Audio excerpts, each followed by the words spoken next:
Tell me about your true feelings for Newton. I love him. I'm not ashamed to say it. He's the best thing that ever happened to me. I can't imagine life without him.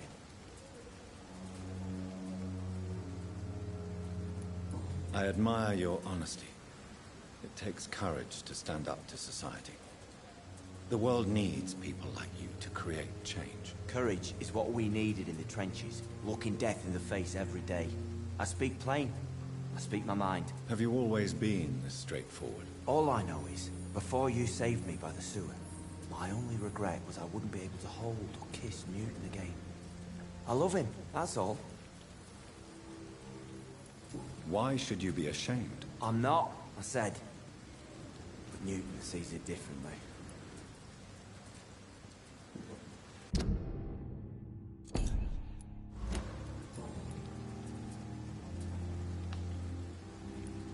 Do you want to talk about why you have this fear of being enclosed, Mr. Thatcher? No, I really don't. An irrational fear like yours is usually rooted in a specific event. Perhaps it would help to talk about it. Well, Doctor, take a guess then, if you're so interested in my case.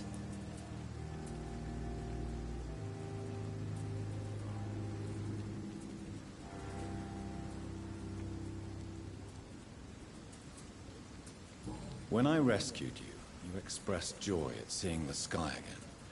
So I'm inclined to believe you were trapped or buried somehow. Maybe during a shelling.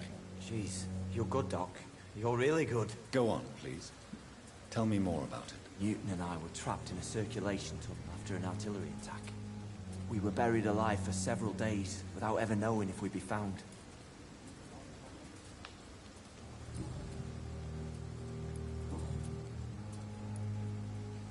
Why were you locked in that sewer?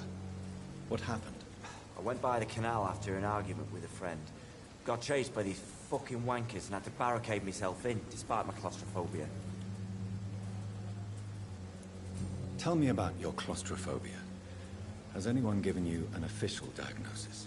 That's what the bloody doctor said. But I don't want to go to a hospital to get checked again. I'll deal with it my own way.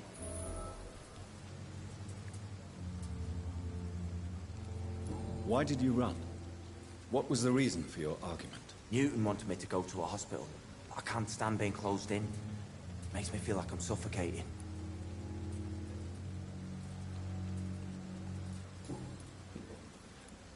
Oswald, why did you not go to the Pembroke Hospital to seek medical help? I don't trust doctors. All they care about was their careers and processes. I won't be locked in any room again, by anyone. Your fear of being trapped is not going to go away by itself. You need professional help. I've seen enough butchers in white coats to last a lifetime. Hospitals reek of chemicals and death. What I need is fresh air. Mr. Thatcher, do you have a job? No. Since I came back from the war, I spent most of my time and energy just trying to forget. I understand what you mean. I was a soldier too. No. Nobody can truly understand what I've gone through.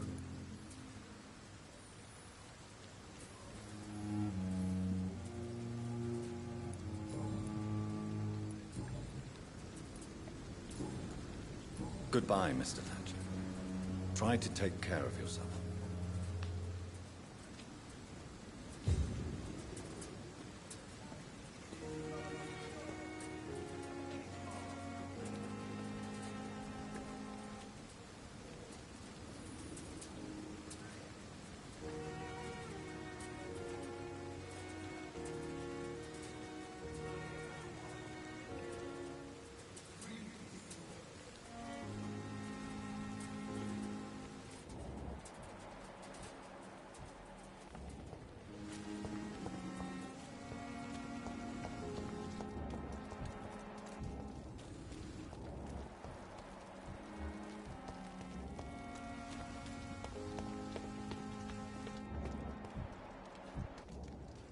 Hello again, Mr. Blight. Good evening, Dr. Reed. You doing your rounds as usual? Do you need medical attention, sir? No thanks, sir. Unless you're able to get rid of every rat in London.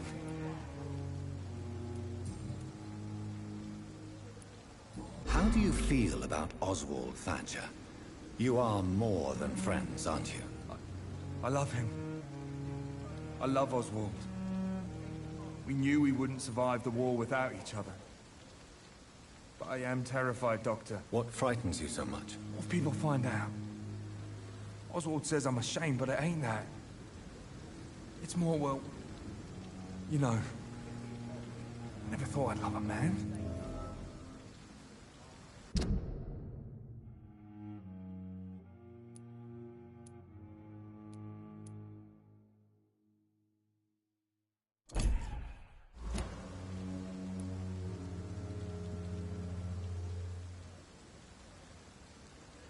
I won't say a word, Mr. Blight. Your secret is safe with me. I fought for my country and I survived. I saw my comrades die. And now society tells me I'm a criminal for who I love.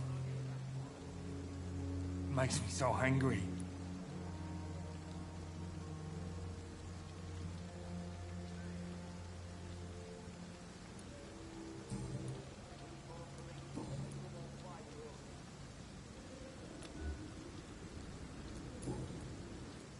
Goodbye, Mr. Blight. Take care of yourself.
It seems the Freewen are redoubling their patrols in the district.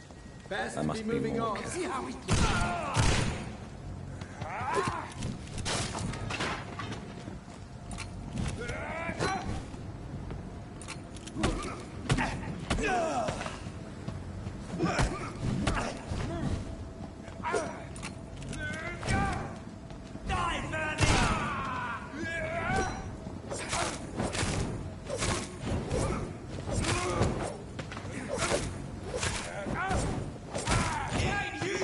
Kill it!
In this letter, Mortimer Goswick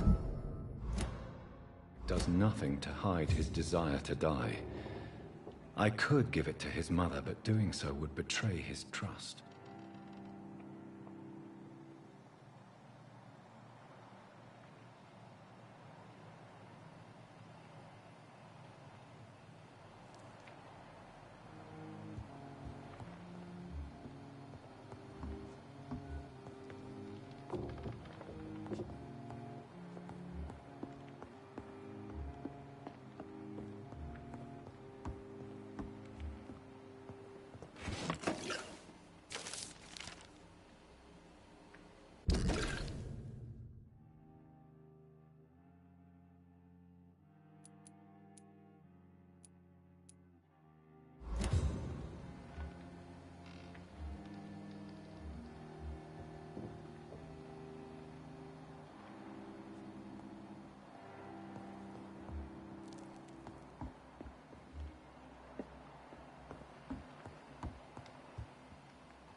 Over there! He's dead!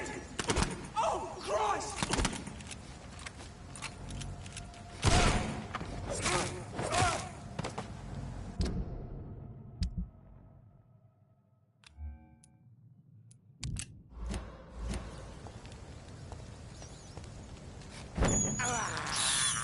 I can't believe I'm doing this.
It's locked, all right.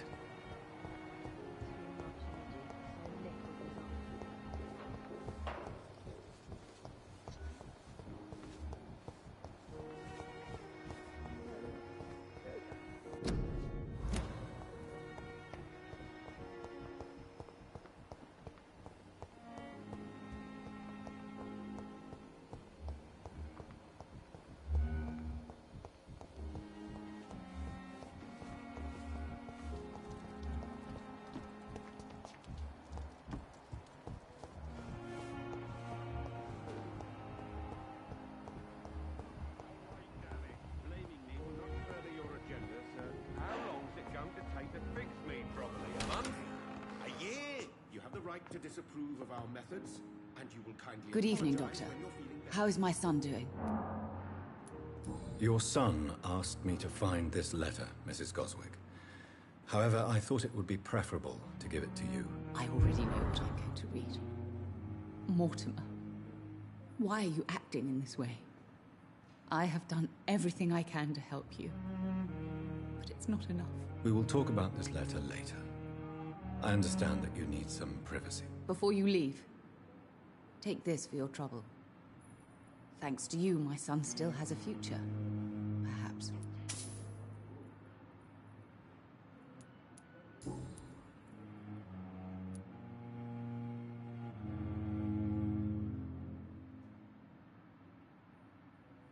I have read your son's suicide note. It was not an impulsive gesture. Nor was it his first attempt. He threatened to kill himself a few times before. But I never thought he would dare to punish me this much. Punish you?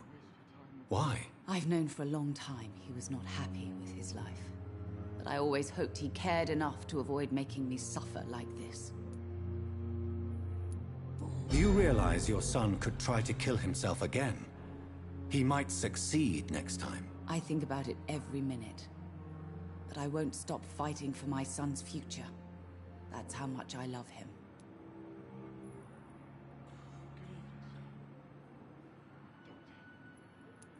Your empathy is remarkable, but I fear that your son's decision to end his life has already been made. How dare you talk to a mother like that? Talk to me like that? I'm only trying to be honest, Mrs. Goswick. As painful as this fatal end may be for you, you have to accept this is a possibility. No, I'll never accept it. If my son was to die under your care, well, you have no idea what I'm capable of, Dr. Reed. Mortimer is extremely vague as to his motivations for committing suicide. Tell me more about what you know. As you say, Mortimer had no reason to die. All he said to me was that he wanted to make the world a better place, but couldn't.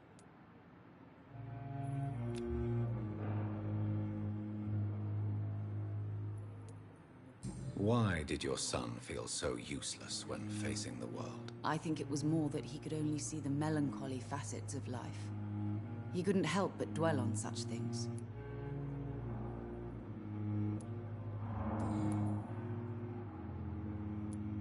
Mortimer is extremely vague as to his motivations for committing suicide. Tell me more about what you know. As you say, Mortimer had no reason to die. All he said to me was that he wanted to make the world a better place, but couldn't.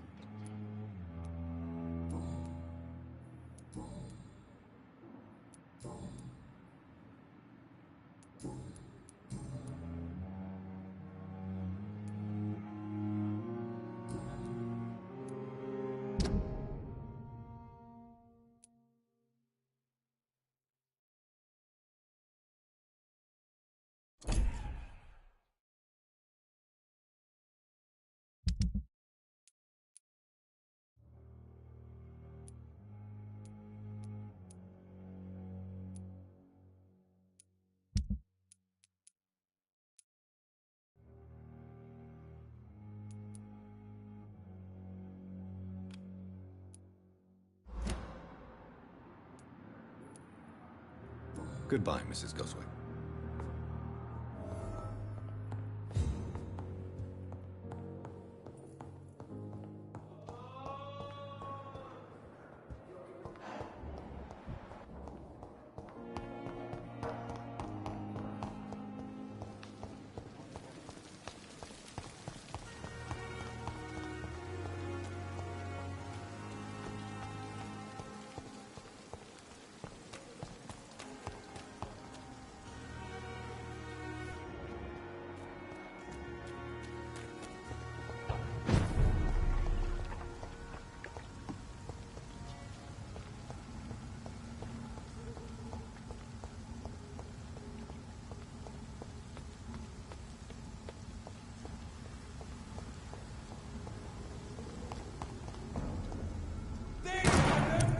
Watch yourself!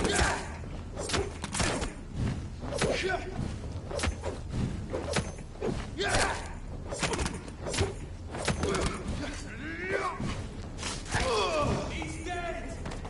Christ, he's dead!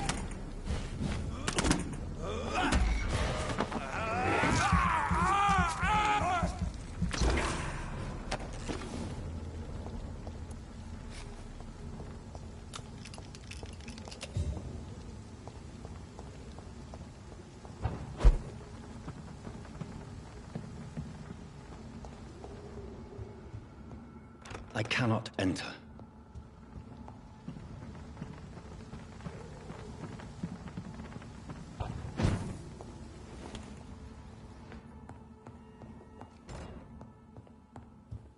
It's locked.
Over there!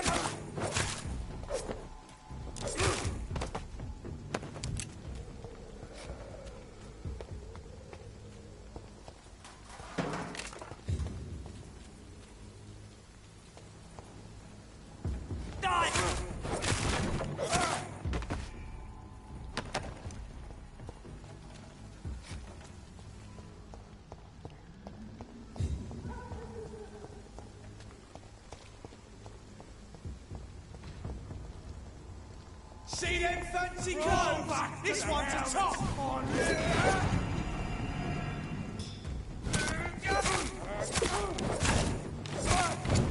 Filthy piece of shit!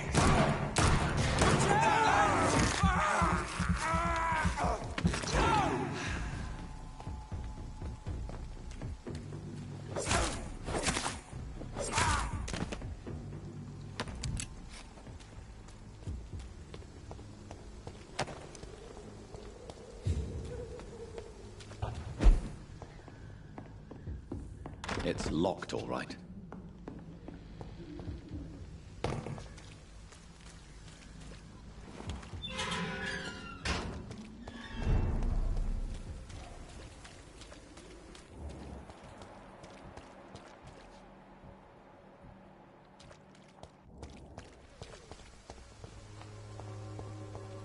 You are blinded by your false faith! Look the other way this week, Joe.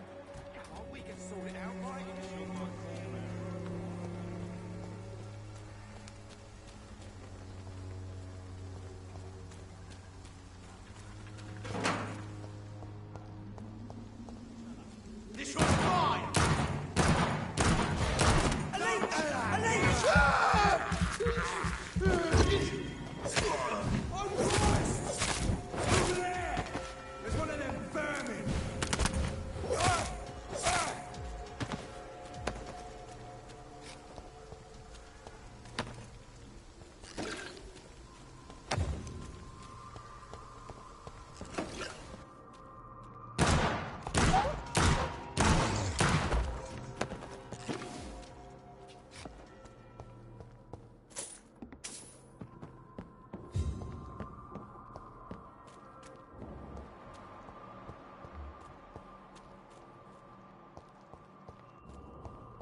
This could be the box Lewis thought he lost. Huh. There's a letter inside.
A love letter from Joe Peterson's wife, addressed to Barrett Lewis. Who should I give it to, I wonder?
Fancy buying something, sir? You never lose your focus, do you? I found this box in an abandoned building nearby. I believe it belongs to you. Let's have a look. Yeah, this is mine. So, you faced those loons that roam around there. Extraordinary. I suppose I was lucky. Luck is a commodity round here. Yours should be properly rewarded. About this package, it's not just tools and trinkets, is it? I want to be rude or anything after your kind gesture, but it's none of your business.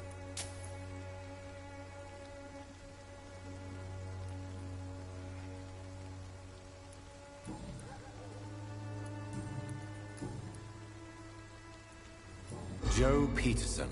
He's the villain here, isn't he? But you seem to know each other. I'd known Joe for years. I saw him box once or twice. He was a friend then. But these days, he's just another thug.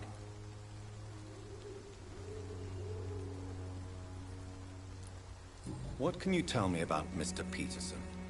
Besides his behavior toward you, obviously. Colossus Joe was a decent boxer, good one even. But after his wife passed away, he found every excuse to stop training. Just wanted to pick fights with everyone.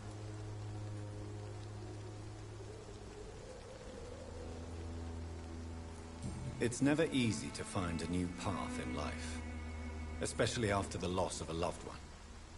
But crime is certainly not the best option. We've all had some rough times, ain't we? But most of us don't use our fists to see us through.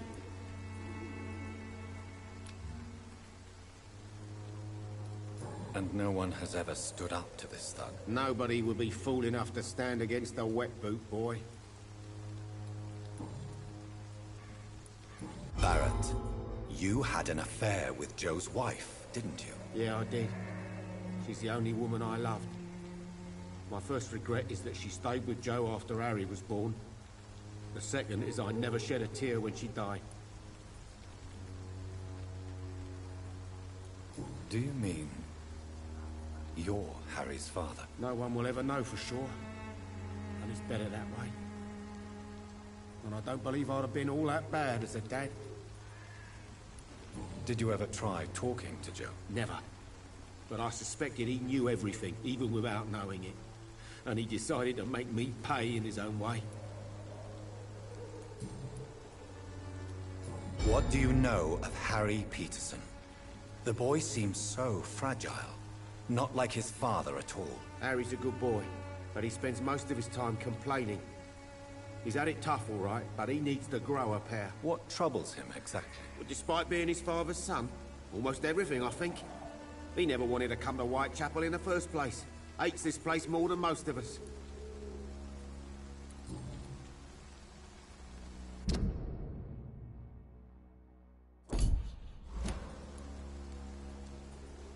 Right then. Show me what you have.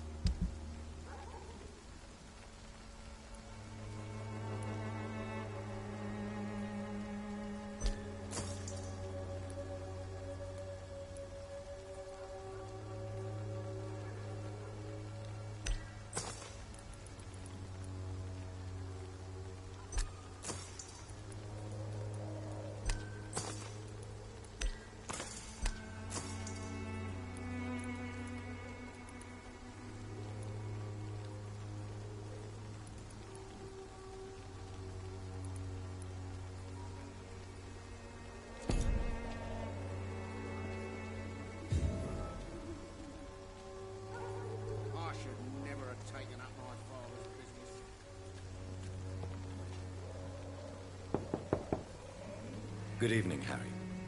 May I come in? Sure. Sure. Even my dreams are soaked with gloom.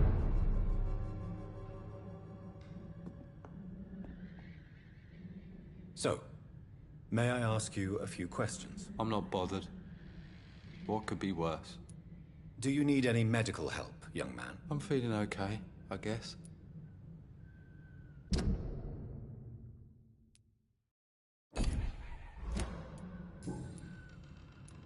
Do you remember when Barrett Lewis was close to your family? To your mother? Not really. I was too young. But I remember it was a happier time. Mr. Lewis was funny. He often had dinner with us. How was he towards you? He was nice, I guess. He never forgot my birthday. He always offered me books. I liked books. Why are you sad, then? Because it hurts to remember a time when my father used to laugh and smile. It hurts to realise he's as sad as me now.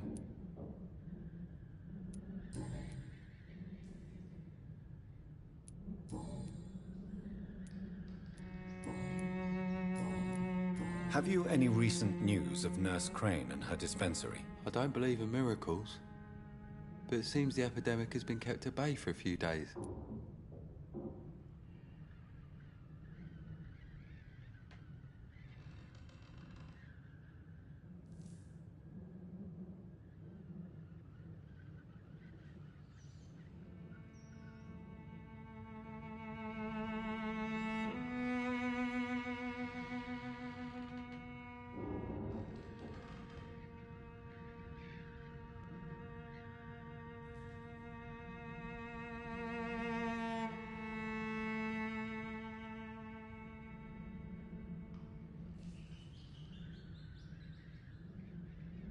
Goodbye, young man. Take care of yourself. Is there only pain and suffering in this world?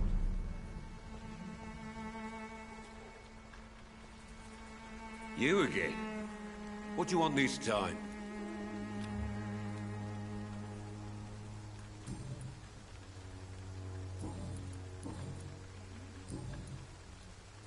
Goodbye, Mr. Peterson.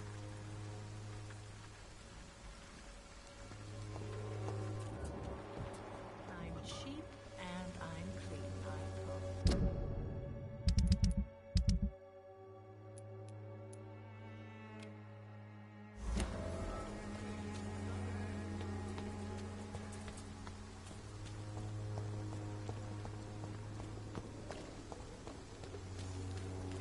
I must reveal.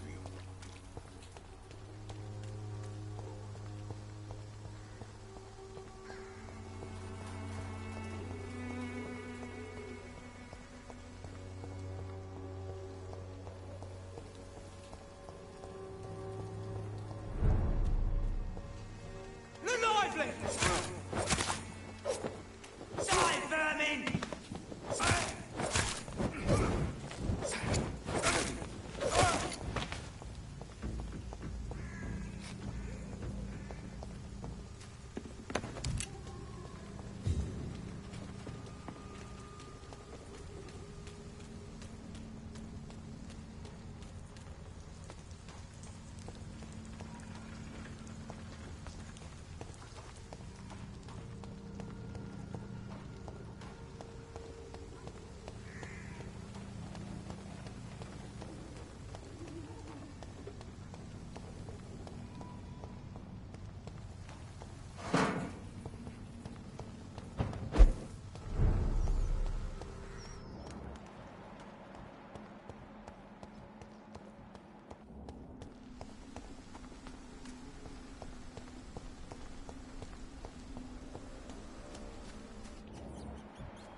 I have this thirst for blood.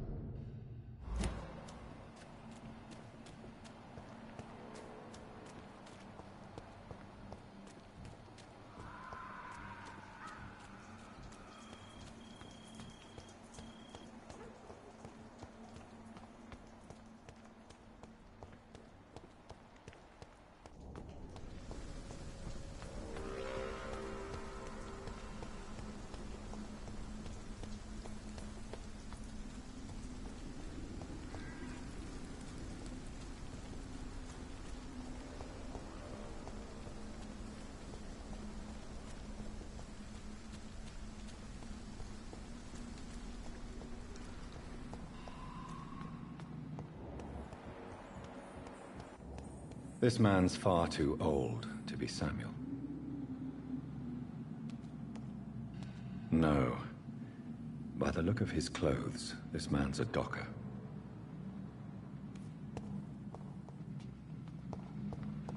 Samuel isn't here. I had better follow the blood trail.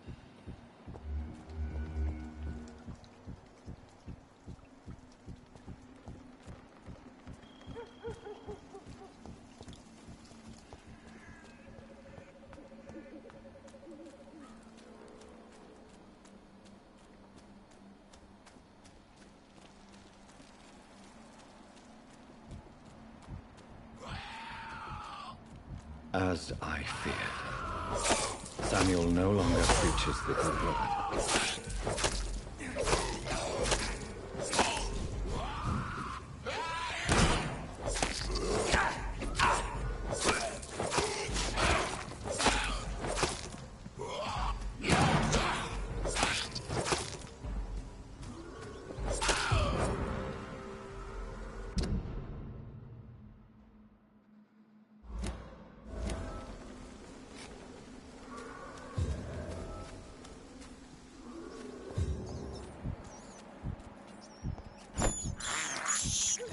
This is despicable. I have this thirst for blood.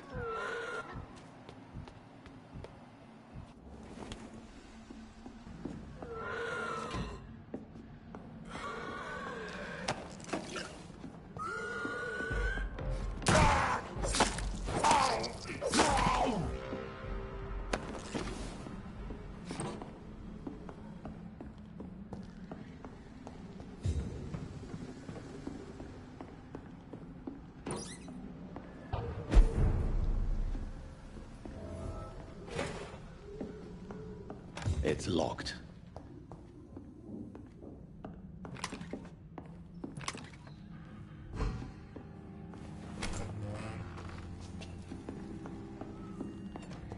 It's locked, all right.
can't believe I'm doing this.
The wet boots will be proud of me.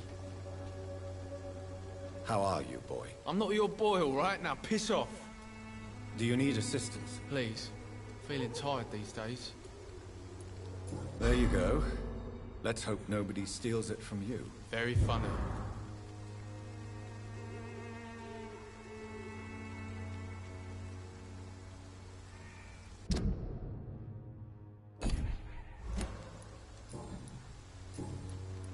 Have you heard anything about Nurse Crane and her dispensary? Nurse Crane? Yeah, I heard she's doing all right. Connected and protected. Goodbye, young man. It's all a bloody joke to you, isn't it? Stealing drugs from the sick and suffering. Good evening, Benjamin. Can I help you? I'm afraid not, Mr. Reed. You don't seem well, Benjamin. Do you need any help? I always feel ill, sir. It's like I'm never right. I will see you later. A gun, alcohol, and a bad temper make a terrible cocktail, sir. Goodbye for now.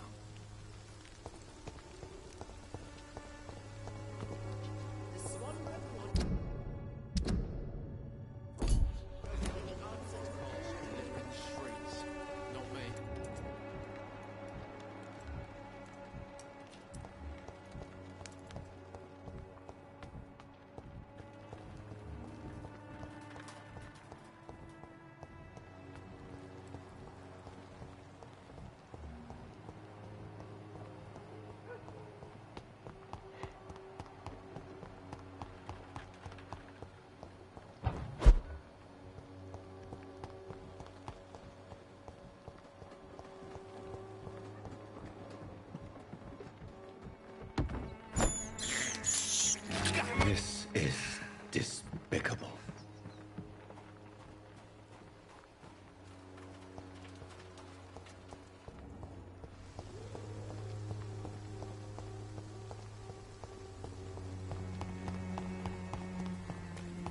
Maybe it's time to see if this Christina is still working nearby. Joe, please, I don't have your money. Come on, Barrett, you know the game. You pay for peace of mind. Can't you just look me the other way this week, Joe?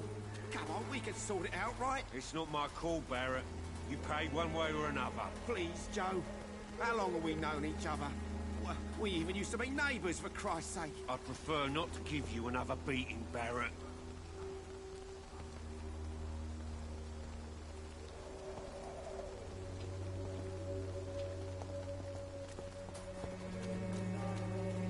You will all be judged for your sins. Good evening, Mr. Whitaker. It's Father Whitaker, my son. So, are you still lost in your rational delusions? I have found Samuel, your disciple. I am afraid I have bad news. I already expected the worst. He should already have come back. He is dead, isn't he? Yes, he is now. The epidemic took him. Samuel steadily made donations to our cause. He would have rewarded you himself if you'd found me in that awful cemetery. Please accept this money.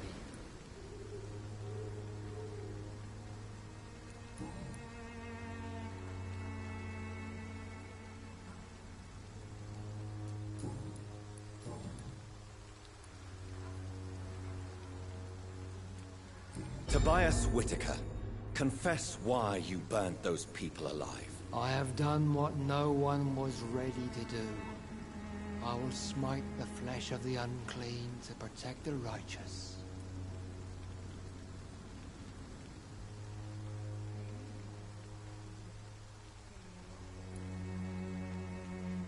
You're not the savior of London. You're just a glorified sadist. I take no pleasure in this awful cleansing, Dr. Reed. I am only driven by the thousands of innocents I save each night. You are just another heartless murderer, exploiting the epidemic to kill with impunity. No! No. The only way to contain the spread is to strike at the source itself. The proliferating sick.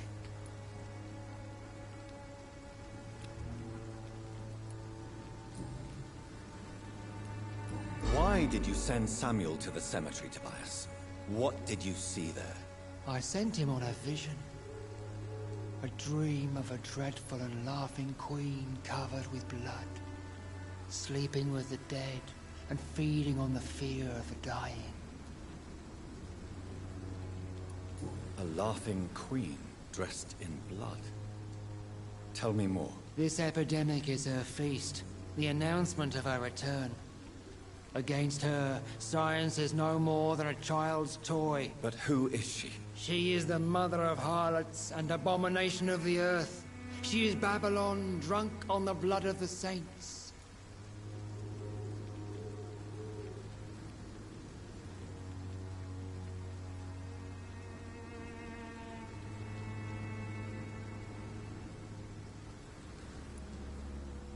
Your disciple, Samuel, stole from the dead in Stonebridge Cemetery. I have proof of his crime, and proof of his death. No! Samuel was the best of us. So devoted, so zealous. He gave all he had for the cause. He tirelessly preached the good word.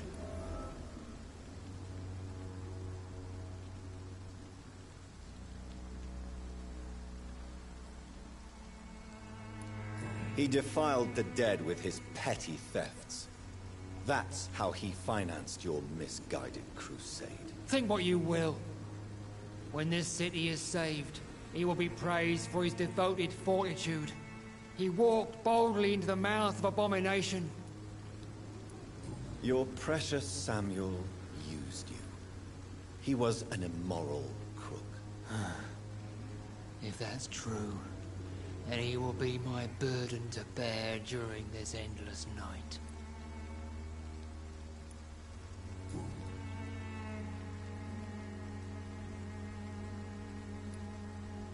Have you any friends? Any family left in these terrible times? No.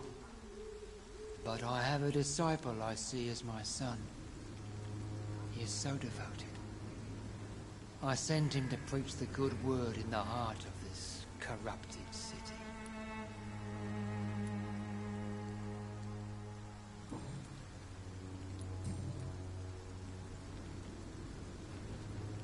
Don't you fear getting sick yourself? I've been touched by God's grace.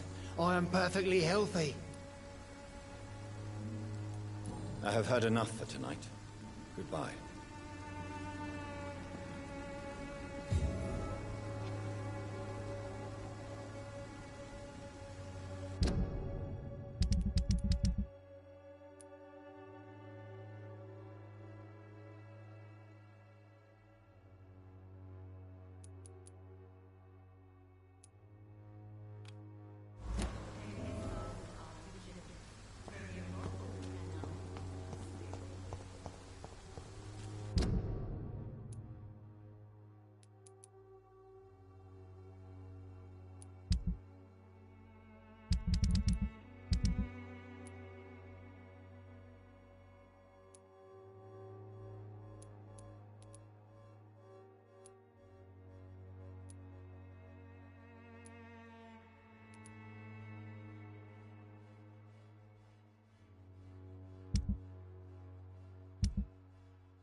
I'm cheap and I'm clean.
Hello, sir.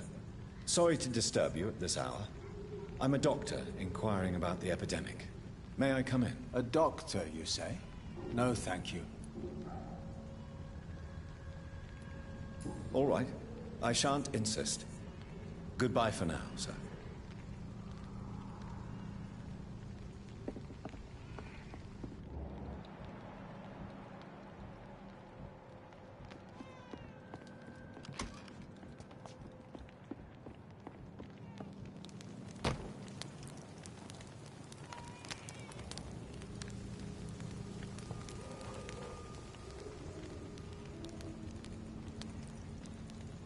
I've heard so many bad things recently, I'm almost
effectiveness has been proven by many. Even the flu is no match for the Swanborough cordial.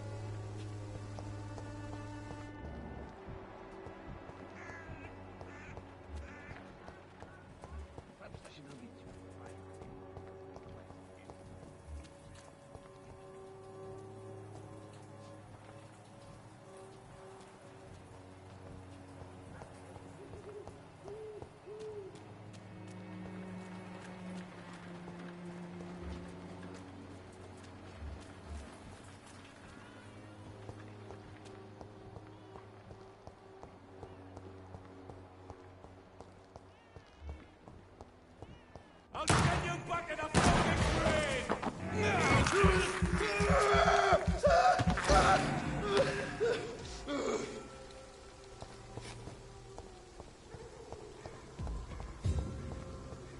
I'd step back, sir.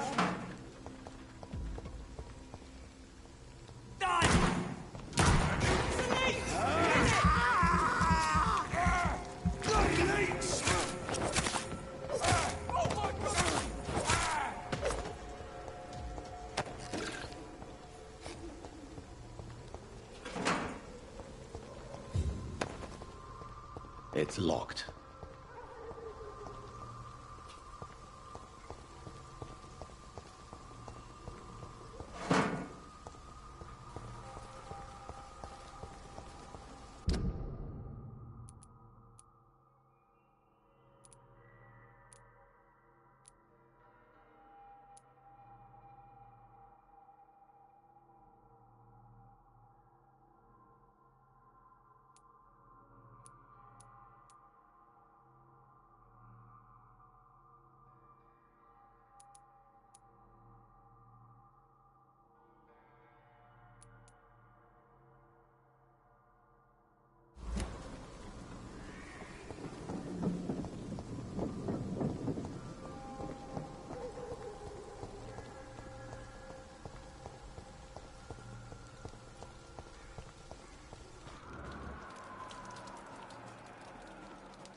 Mr. Bates. Evening, Doctor. Have you heard anything about Nurse Crane? Not...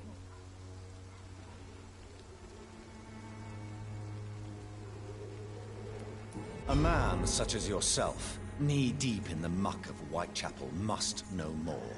Speak now. Yeah, thanks to Nurse Crane's dedication, these foreigners keep coming to Whitechapel, and my lodgings welcome all. So business is booming. More than ever. Hope Nurse Crane's dispensary does nothing but flourish. More money in my pocket in the end. Goodbye, Mr. Bates.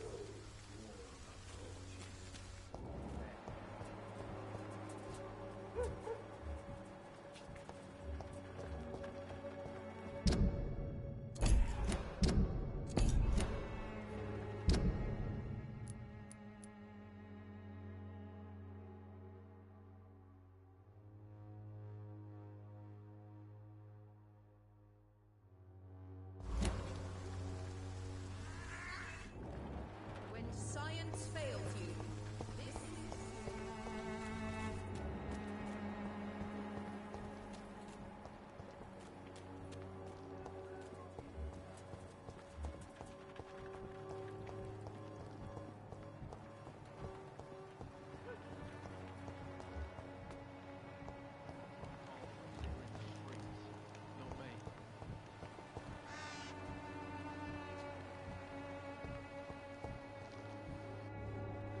How are you, boy? I'm not your boy, all right? Now piss off.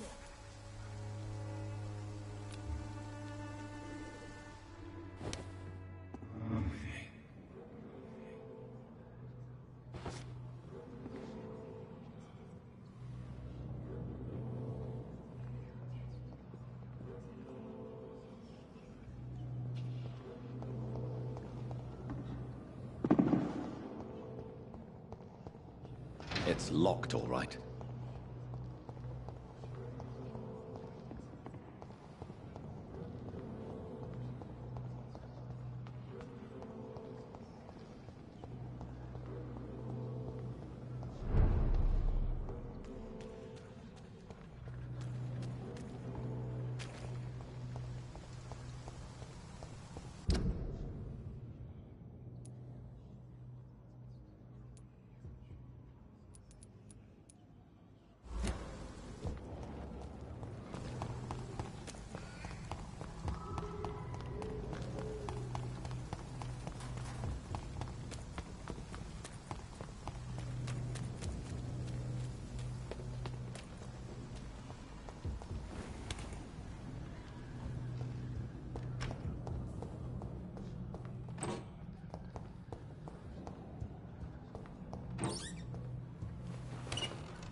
Anthony! Kill him!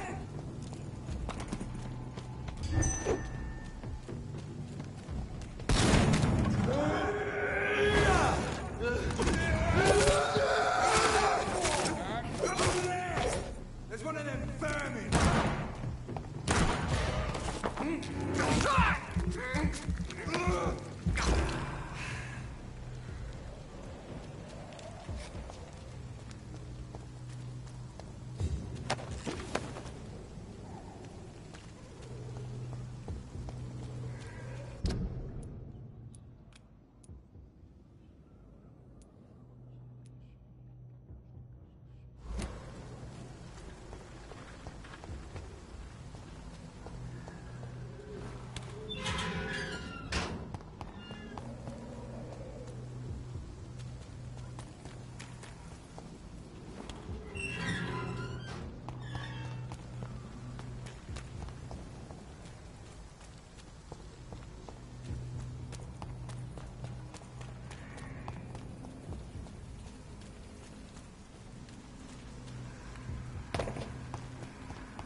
Ain't safe here. Over there!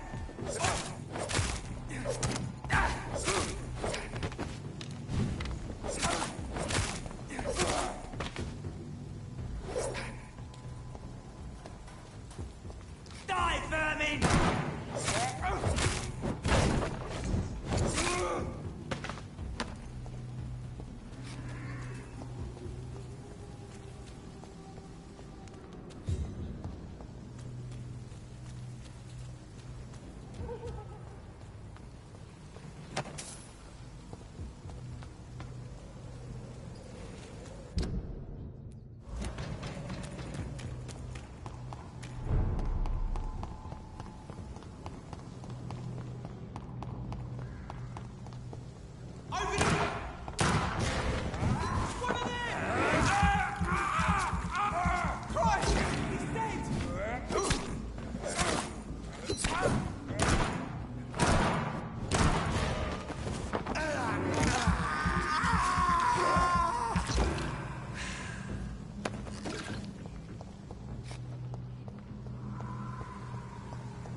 Are you all right, Miss Shun? My name is Xiao Shun. This is the proper way to address someone in my country. I do apologize, Xiao Shun. Are you all right? Yes, I am. This is the only place where I can find some kind of serenity. Some way to remember my dear Matthew.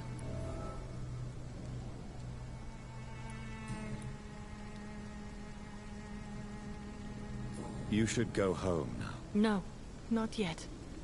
I miss my dear Matthew so much, and I can't forgive myself.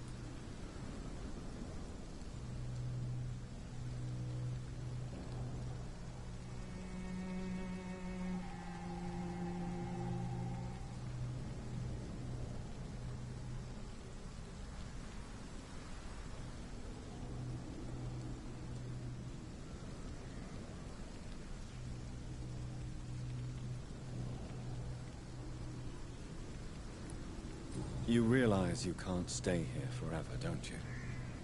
Eventually, you'll have to leave the cemetery. Why? Why should I go? Since this is the only place I can find peace of mind. But you're not dead. There is a difference between visiting the dead and staying with them. You sound like you're no stranger to the pain I feel. Let's just say, I too have a good reason to visit cemeteries at night. Please accept my condolences for your loss then, Dr. Reed.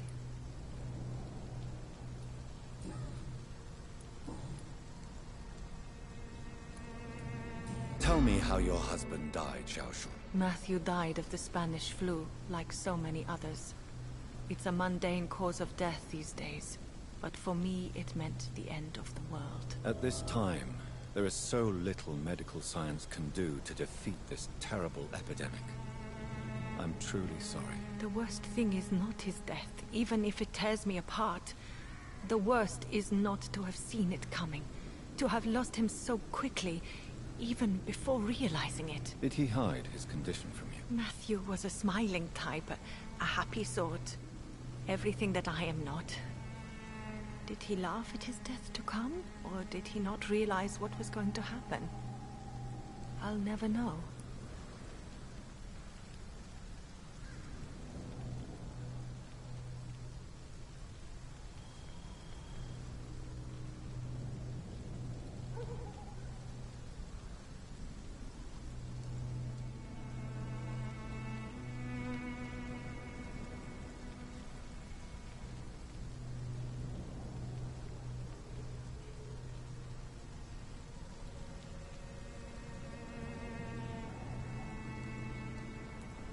The Spanish flu may be the worst disease mankind has ever faced.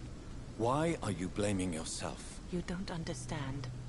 I didn't know he was so sick. I didn't realize the gravity of his situation until it was too late. As harsh as this sounds, we are all equally vulnerable to this awful disease. It can take the strongest man in just a couple of days. I never said goodbye to Matthew. We never realized how bad it was. We laughed about it even. He always made me laugh. Now I don't have enough tears to shed. Are you on your own? Do you have any friends or family who you could be with? I have family and friends, but I need to be here alone. One day maybe I'll go back to them, but not now. I need silence, and I need sadness.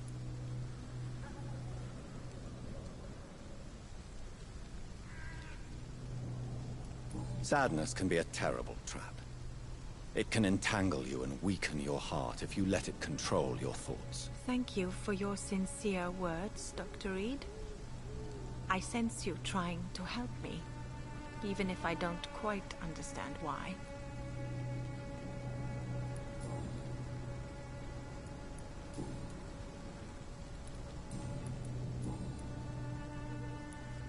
Are you a doctor yourself? Is this why you feel so guilty for not saving your sick husband? No, I am not. But I still need to blame someone for Matthew's death.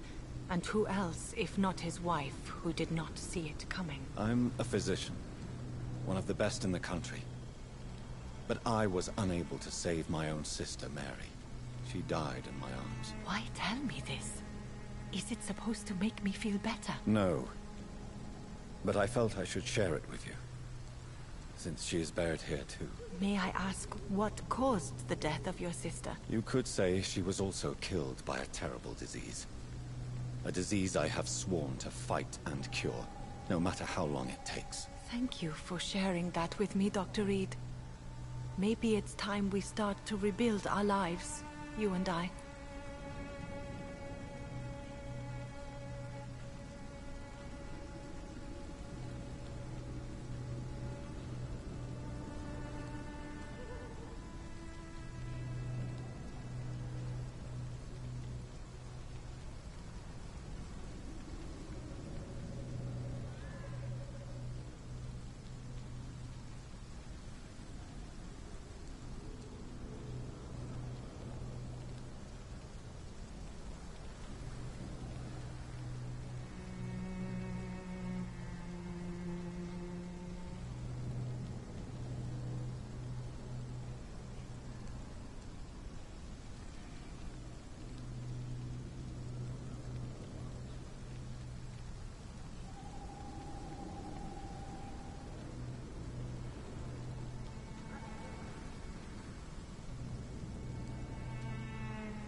Have you recent news of Nurse Crane and her dispensary? This part of town is very fragile.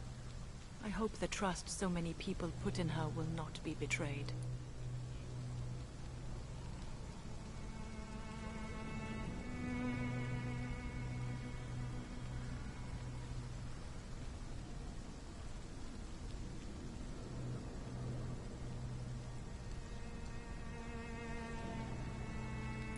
Goodbye, Xiaoshun. Maybe we'll talk later. You know you can trust me. Why have you not spoken to me? Hello again, Xiaoshun. Hello again, Dr. Reed.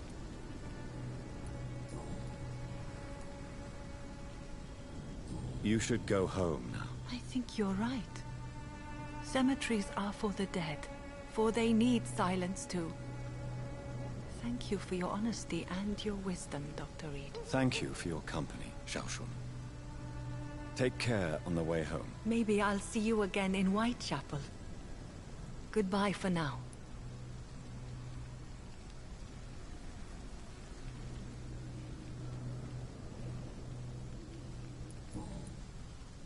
Goodbye for now.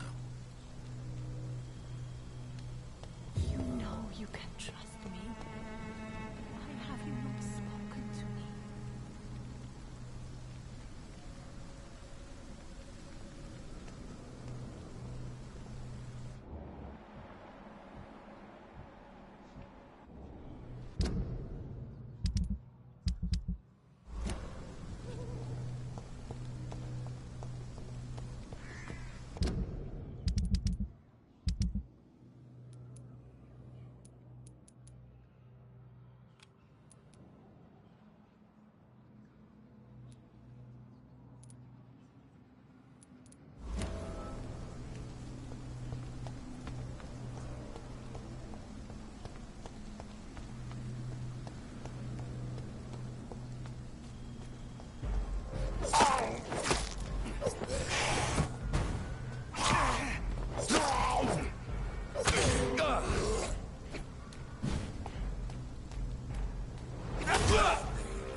home, idiots!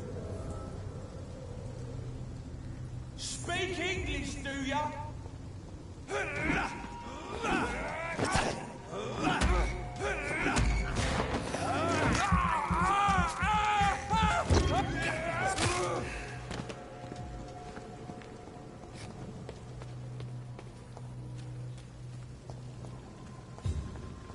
It's one of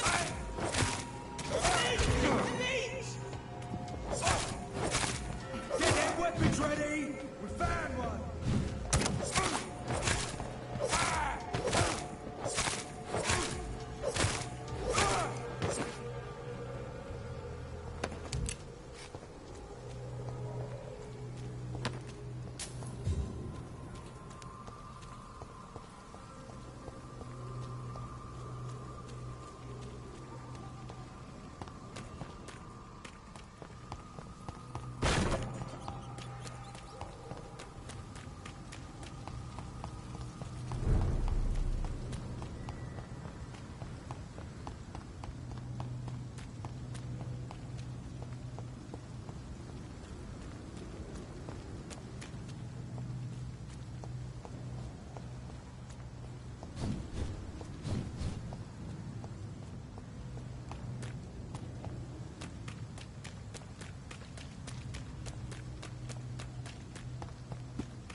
Not a safe place. Human! Kill it!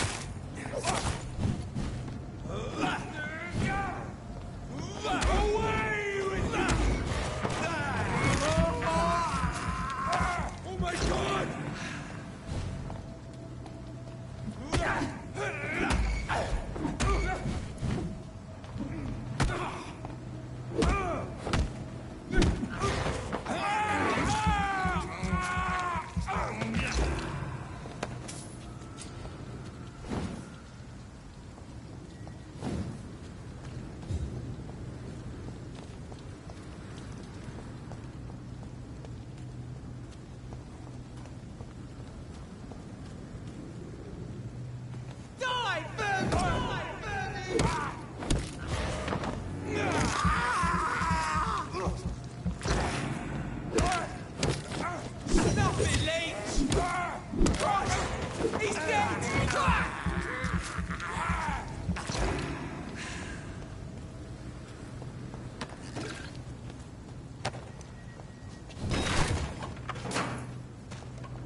Stupid bitch!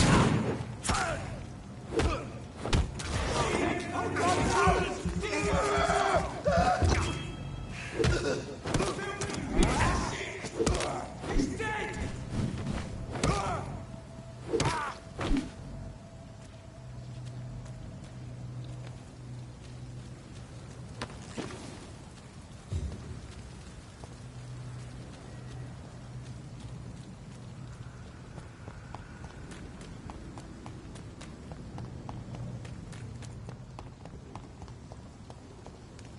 Steady, boys! We've got...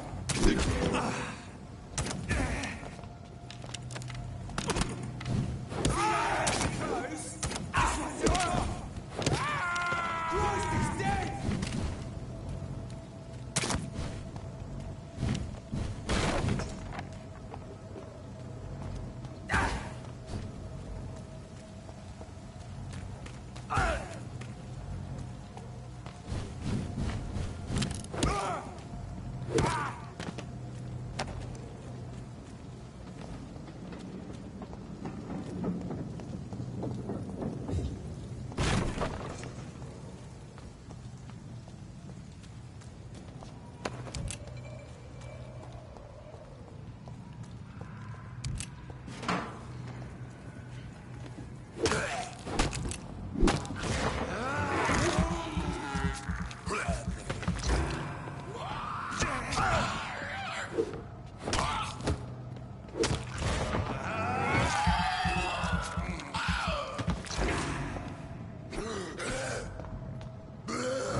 This is Braille.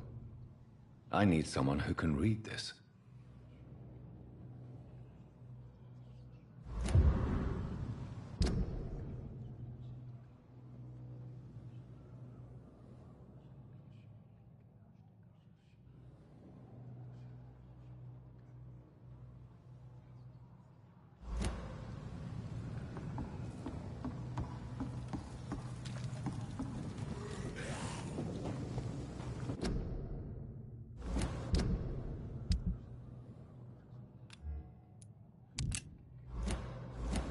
Get the fuck out, you crazy bastards!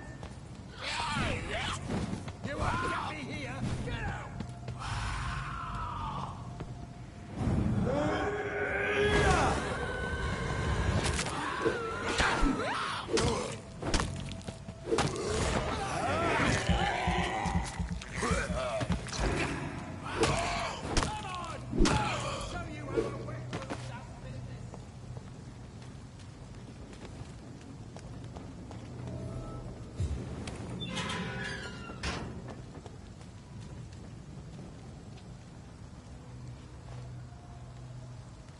Are you all right, sir?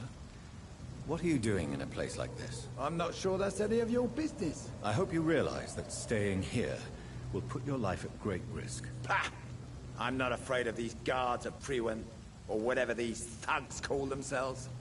I can still kick some respect into those youngsters. I wasn't specifically referring to them, but are you really after these men?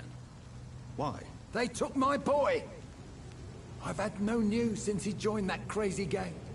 So I decided to come and find him myself, to get some answers. I see. But as I said, your life is at risk if you stay here. And I'm not referring to the gangs either. You should leave, sir. Well, this part of town used to be nicer, let's say. Perhaps you're right. This isn't the best way to save Andrew.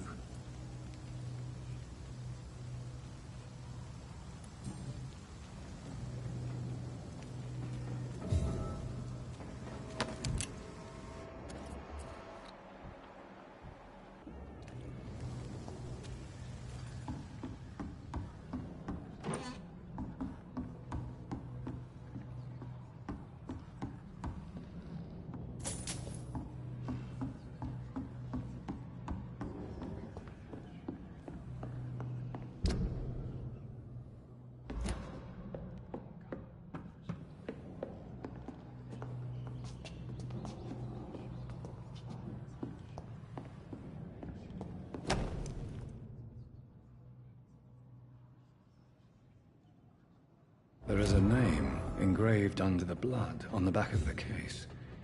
Jack Gillingham. Maybe I should return this watch to his family.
In the meantime, the boys are waiting for our... well... Good evening, miss. I am Dr. Reed. May I ask you a few questions? Who are you? What do you want? As I just told you, I'm a doctor. From the Pembroke Hospital, actually. The Pembroke Hospital, you say? I ain't paying any bill left by Clay. I'm not here to collect payment, Miss... Miss Edwina Cox. So what do you want then? Fancy buying something from me, maybe?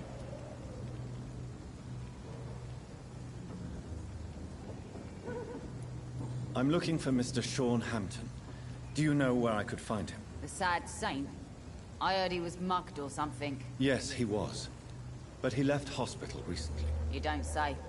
Well, I suppose it's good news for the homeless and the useless. Ask them, they must know something.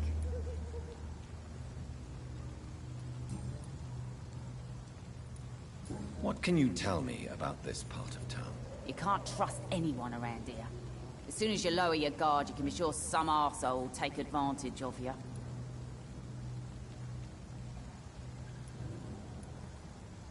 You sound like you're thinking of somebody in particular. Take the gravediggers of Southwark. They must pay me every week, but it looks like they forgot who gave them permission to steal from the dead. Looting corpses in a mass grave. That is a new low. Whatever. Hey, since you're a doctor and all, maybe you can access that forbidden area and remind those bastards what they owe.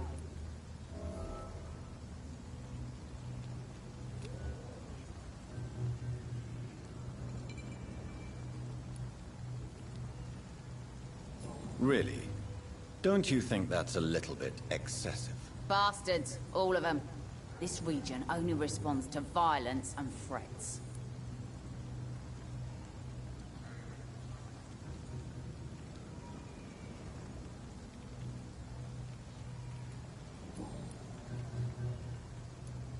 What can you tell me about your work? I'm a businesswoman. I buy and sell things, and I send my wet boot boys after anyone who don't play nice with me. Gang member and shopkeeper. Can't be easy running double shifts. If you're interested, I may find use of a doctor who can freely walk across the city, you know.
You're quite blunt, aren't you? I like people who know what they want and say what they think. This is a time of great opportunity for those ready to embrace their destiny. I'm not interested in a career in the criminal underworld, Miss Cox. Fair enough. Stay away from us then, if you don't want to get hurt or worse. Since my return from the war, I don't feel that concerned by threats, knives, or even bullets, if you must know. That's exactly what that stupid trade unionist claimed after he attacked one of us. Booth and I reminded him a bullet beats words every time.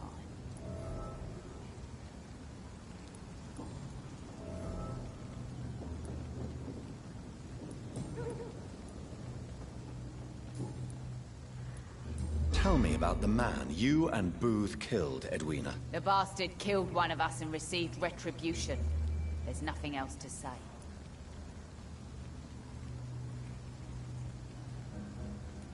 What happened exactly? I don't know, and I don't care. One of ours was killed by that communist bastard, but he didn't brag for long. So you have no idea what really happened, but you executed him anyway. No one messes with the wet boot boys, Doctor. This is our territory, and this is our law. And your conscience is clear. You kill without hesitation. Violence is an efficient tool, Dr. Reed, when used properly. So you decide who lives and who dies, just like that. Yes, Doctor. Just like that. I'm not saying it's fair. I'm saying it's my way of dealing with troublemakers. Can I offer you my medical help, Miss Cox? I'm fine, thank you. Can I see what you have to sell? As long as you have money, I'll show you all I have.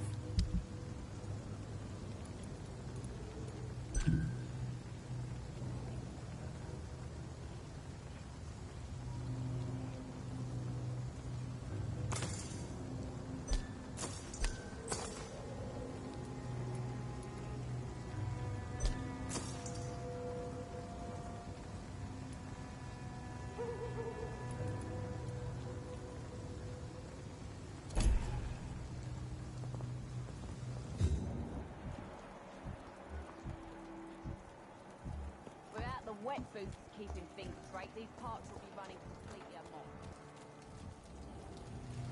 Mark my words, miss. These murders are the work of a vampire. A vampire? Whatever do you mean? I'm a tracker of these creatures. A vampire hunter. You best be off to your hunting then. For if the sewer dog is back, and hunting all these poor folk, he needs a catching. A sewer dog? What's it look like? It's an old story. A monster with daggers for teeth and icy claws. He comes of a sudden, nighttime, claiming innocence, then vanishes. Teeth? Claw? Murders by night? Your sewer dog is my business. He's the kind of prey I hunt, milady.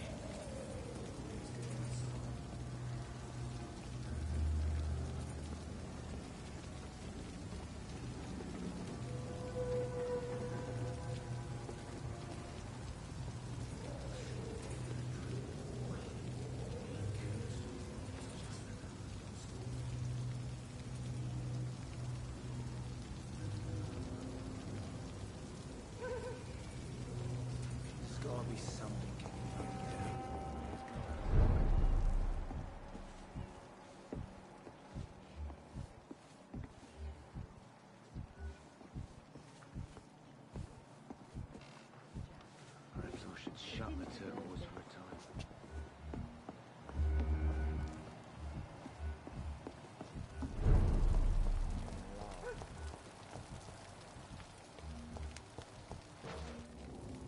Good evening, sir. Whatever. Don't you recognize me? We met a few nights ago. Don't take it personally. I spent a lot of energy forgetting what I did the night before. Yes, you had definitely drunk too much then as well. I'm Dr. Jonathan Reed. I'm Dyson Delaney. I'll try to remember you. This time.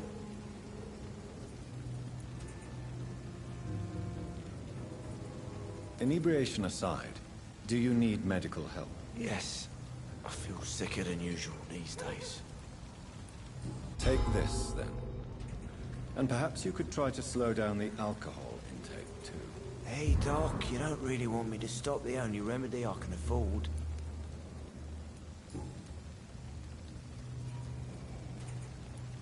Surely you must have had dreams and expectations when you were young, like everybody else. Sure. I wanted things to change.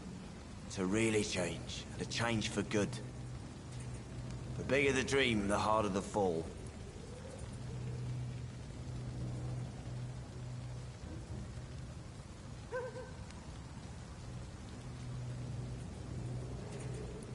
Sounds like you were an idealist, which is honorable. No, sir. I was an anarchist and I believed that exclusive property is a robbery in nature. I wanted a new world to rise from the ashes, Dr. Reed. Do you really think the world is that bad? No, I believe we all can choose to make it better. But most of us are too weak, too corrupt and too guilty. I failed for sure, but others will come.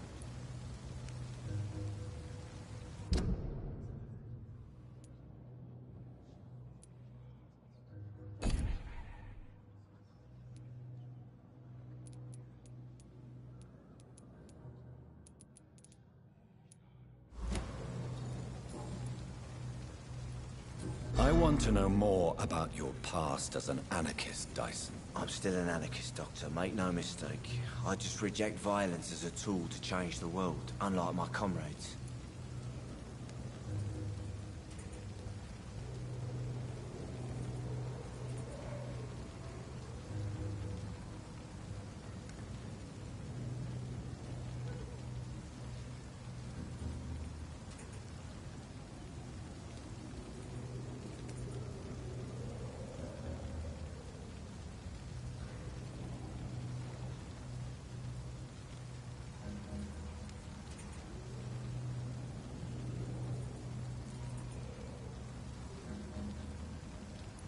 Do you still see your comrades, then? Even if you don't agree with their methods anymore, I mean. No. I hope they'll come to share my point of view one day. I'll raise my glass to that splendid idea. Do you believe in a bloodless revolution, then? I do not believe in much anymore, Doctor. But I'll admit I like your idea of peaceful change. I like it a lot.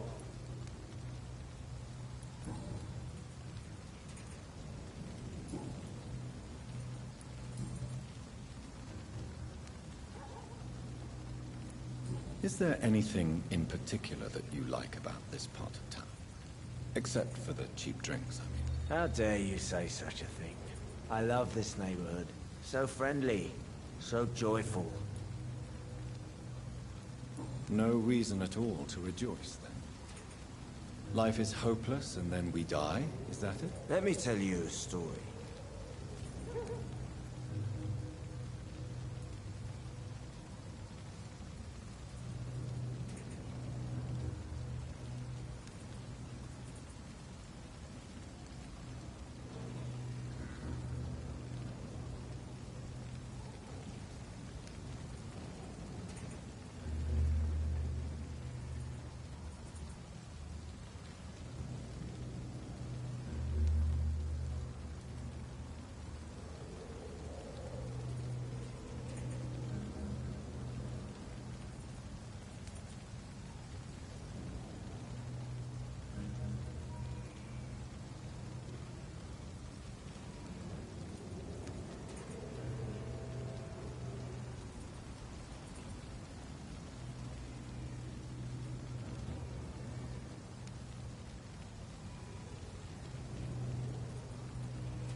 All right. Go on. A few years ago, when I believed a resolute man could change things around here for good, a tragedy occurred nearby. What kind of tragedy? It was a bomb. A bomb that exploded and killed many people. Metal and blood everywhere. Shouts, fire, broken window of the shoe shop, the torn street light. You lost people you loved that day, didn't you? I've lost everything. But you know what the worst part is? I don't even remember where it happened. I've drunk so much to forget it, and now I can't remember where it was. I can't pay my homage to the dead. I'm sorry, Mr. Delaney. It's okay. If you ever find the place, just leave a flower for me there. Even if you tell me where it is. I'm not sure I'd memorize it.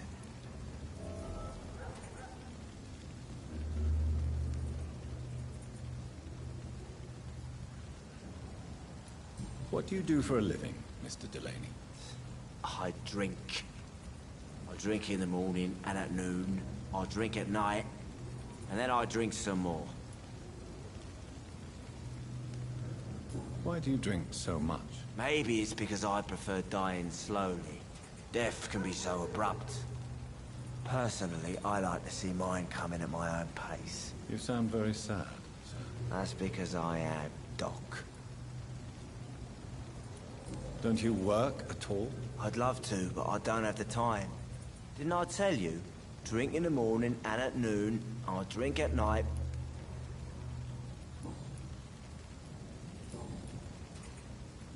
I'm looking for Mr. Sean Hampton.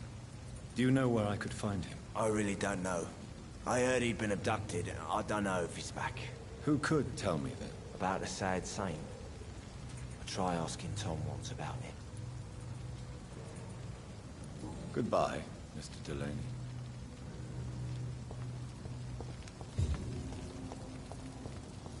So few clients.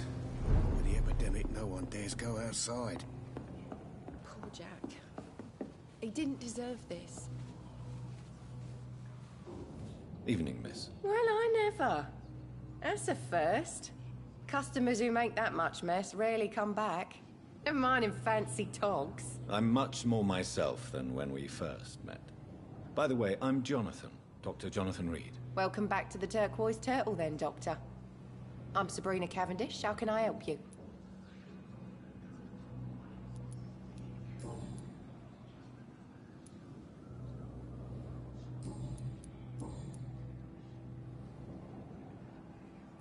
What can you tell me about this area? People don't appreciate that line of questioning round here.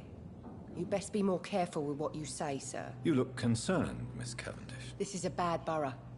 Most people I know are afraid. Most locals will rob you blind, or worse. You best mind your step.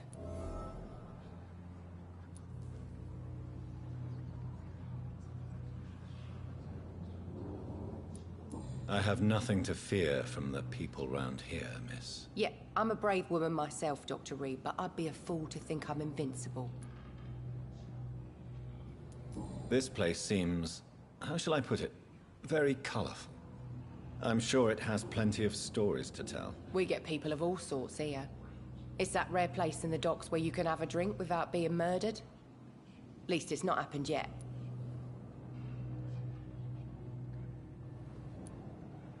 Your boss must be quite the negotiator to force such an agreement. Yeah. Tom's a great bloke. Mr. Hampton, who runs the night asylum, he's the only other man that's able to keep peace around here. So this bar is neutral territory, then? Yeah. Tom's convinced this is something the locals need. No one ever draws a weapon here. That's one of the reasons I accepted the job.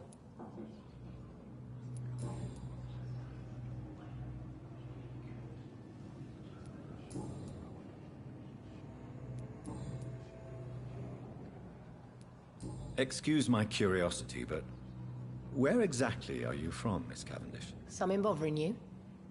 What, my name? Or my complexion? Believe me, I never judge someone on their place of birth or the color of their skin. If that's true, you'd be one of the few not to make fun of me. Just you, Tom, Dyson, Miss Fishburne, and of course Mr. Hampton. I'm sorry if I worried you. I was just curious to find out if you know this part of town well. Nosy. My dad was a sailor from Bombay, and my mum was a maid born up in Glasgow. They got married in London, and here I am. Do you require medical assistance, Miss Cavendish? I'm fine, sir. Just have too much work on and not enough sleep. Miss Cavendish, would you be willing to help me locate Sean Hampton? You better ask Tom, sir. Why not answer me directly? We respect the privacy of our customers here, sir. Only Tom can decide who to speak to and what he'll say to them.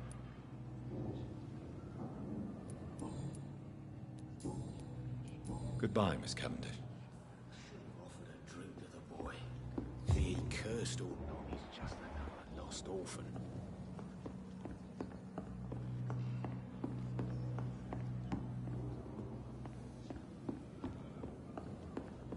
Poor Jack. He didn't deserve this. Perhaps I should shut the turquoise for a time.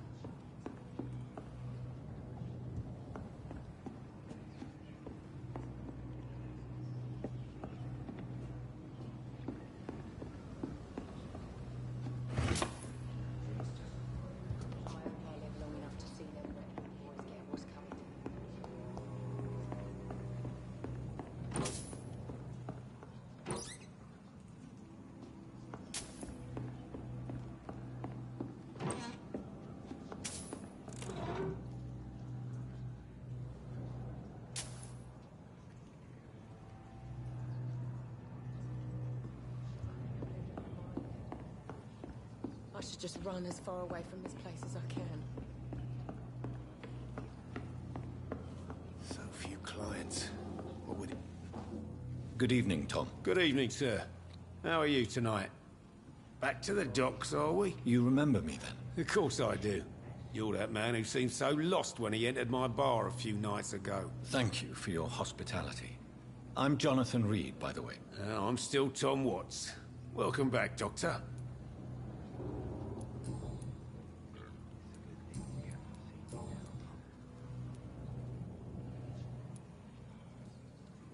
Why does your waitress feel in danger working on the docks? This part of town is dangerous for all, but for women it's worse, as always. Sabrina is a brave girl, but she can't help feeling in danger. Do you think she has good reason to feel this way? Are you not worried about her safety? Of course I am. The truth is, she's tougher than me deep inside. She just has to learn to control it. How is it you can keep this place open? This part of town doesn't seem particularly safe. Well, since everybody needs a drink, my pub is considered neutral ground by most groups. You're something of a figurehead around here. I'm only pouring alcohol for everyone to forget their troubles. Sean Hampton is the one giving them long-term hope. Since I'm here, is there anything I can do? Well, perhaps, Doctor. Peace partly depends on my stock of gin. With the epidemic, my supplies are running low. How could a physician help you in this matter? I have a small warehouse just past the quarantine line. Perhaps, with you being a doctor, you could go there and come back? Doctors aren't immune to disease, you know. Very well. Show me where it is. I'll see what I can do. Oh, thank you, sir. Here's the key to get in. You're about to save many dry throats. I see. So you get pressure from all sides about how this place should be run, do you? Well, something like that. Nothing that a few wise words and a bottle of gin can't solve.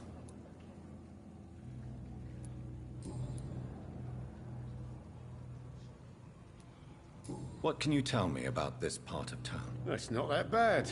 Thanks to people like the sad saint of the East End. Who? Sean Hampton, our own private holy figure. Few are foolish enough to make peace with the gangs. Sean is one of them.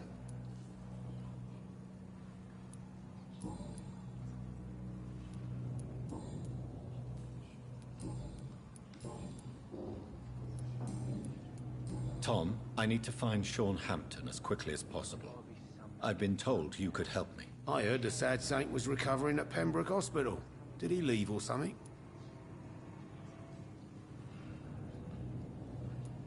I believe he returned to his flock. Can you confirm that? Oh, I bet you're right.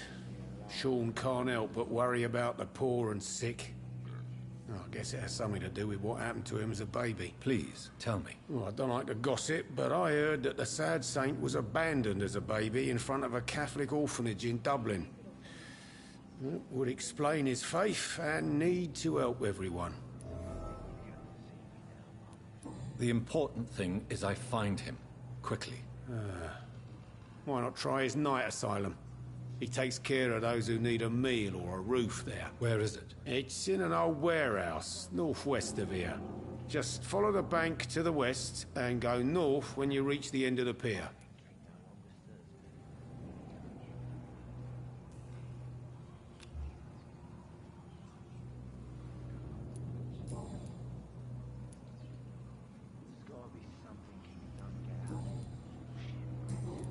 Goodbye, Mr. Watts.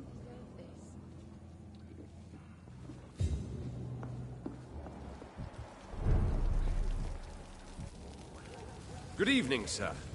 Have you witnessed any suspicious activity or strange events recently? And what do you define as a strange event? More to the point, who are you? My name is Ichabod Throgmorton, vampire hunter extraordinaire and warden of the East End. A vampire hunter? Really? I know what you're thinking. I'm just another lunatic howling at the moon, but I'm not. The bloodsuckers exist, and they're close. Mr. Throgmorton, I'm Dr. Jonathan Reed. I'd like to hear more about these vampires you're hunting. A man of science? Well, I'll be glad to enlighten you.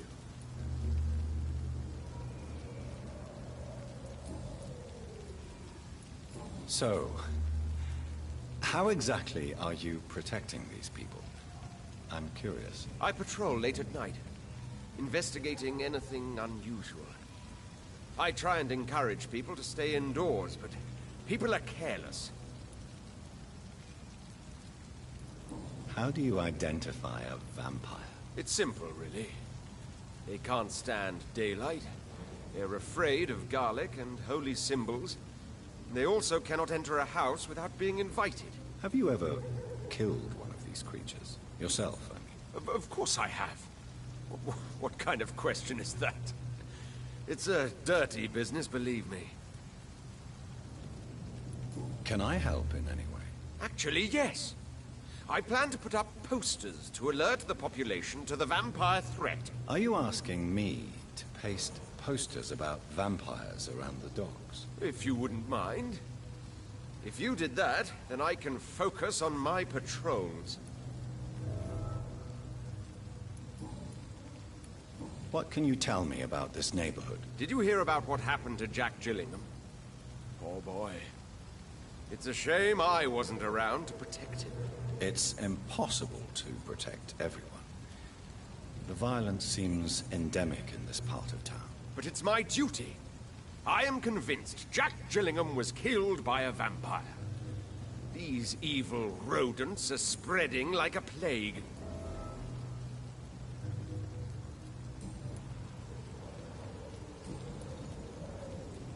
Have you heard of the Guard of Priwen? Of course. They're dedicated hunters. A little militant for my taste, but they do let anyone join. So you hunt alone? That sounds risky. Vampires are just like every other predator. They hunt when they're hungry and follow certain patterns. It's just a matter of observation and patience. Were you ever tempted to join the Guard yourself? I did think about it, but I'm more of a silent hunter. They're more of a sanitary militia. Do you need my medical attention, sir? I appreciate your concern, but I'm perfectly fine, thank you. I'm looking for Sean Hampton. Can you help me, Mr. Throgmorton? The sad saint? He should be at his night asylum at this hour, but I cannot tell you how to find it, sorry. Really? Why is that? It's nothing personal, Doctor. I'm sure your intentions are good, but people who sleep there, they have plenty of reasons to hide.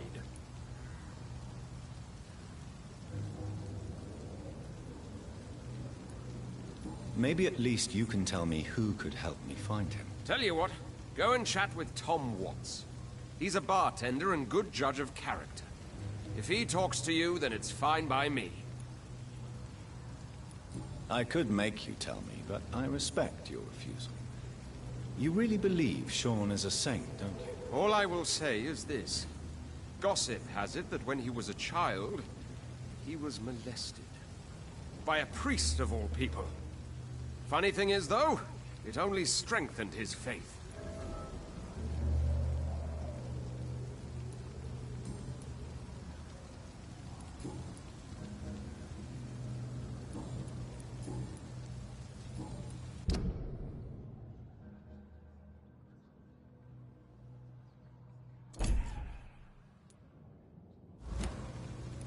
Goodbye, and good hunting, Mr. Throckmorton.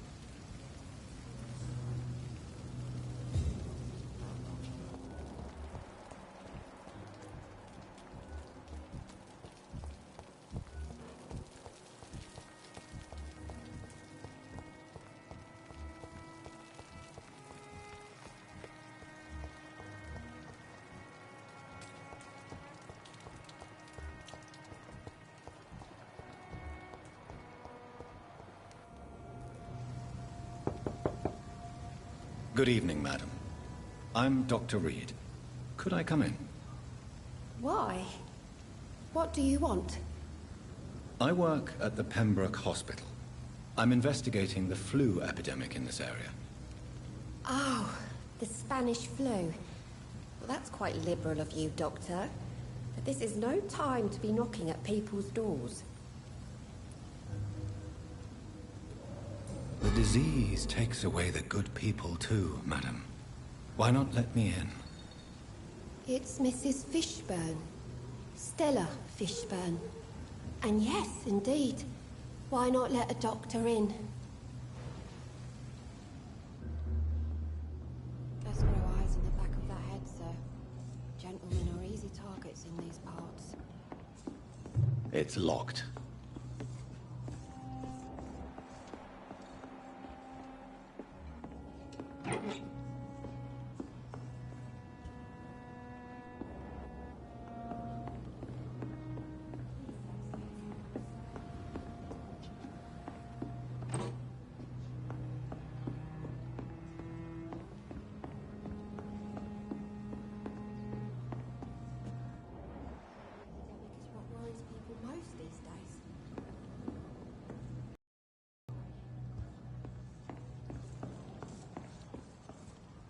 So you have questions about the flu, then?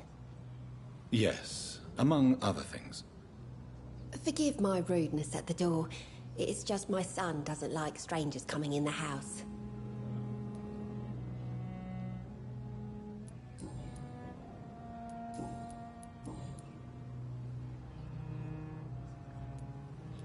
May I ask what you do for a living, Mrs. Fishburne? Since my husband died, I worked at the Dawson Rope Factory, but it closed before the war. I occasionally help at the night asylum, in exchange for food.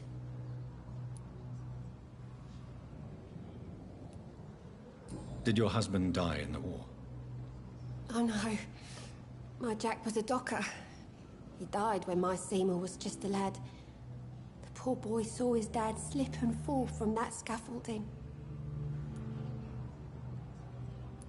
How do you pay the rent, then? My Seymour works at the docks, just like his dad.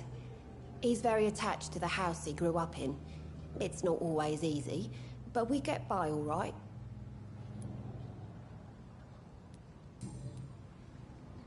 Mrs. Fishburne, are you in need of any medical assistance? I am fine for now, least in body. Thank you for your concern, Dr. Reed. How is life around here? Life has always been hard in the East End. But it's everywhere nowadays, isn't it?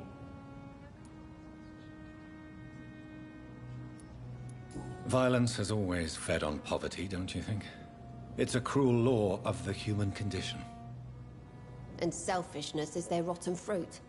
These days, you can just die in the gutter, and no one will bat an eye.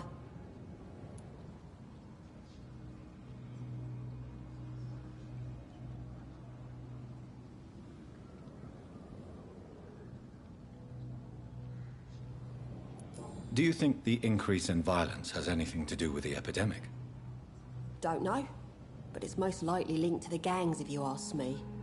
Recently, it's like everyone has had to pick a side.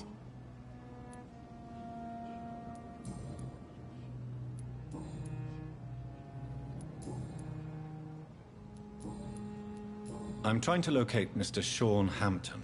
Do you know where he could be? You talking about the one everyone calls the sad saint? The man who takes care of the homeless? The very same, Miss Fishburne. I'm sorry. I don't know where his shelter is. But if you ask around, I'm sure you'll get your answer. Goodbye, Miss Fishburne. Take care of yourself.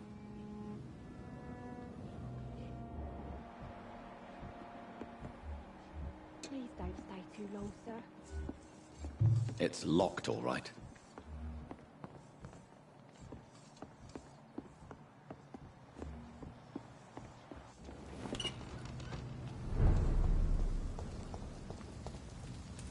All these... Hello, boy. Hello. Good evening. Did I scare you? You have nothing to fear from me. No, it's just that people prefer to avoid me. Well, I won't. I'm a doctor. My name is Rufus, sir. Rufus Kingsbury.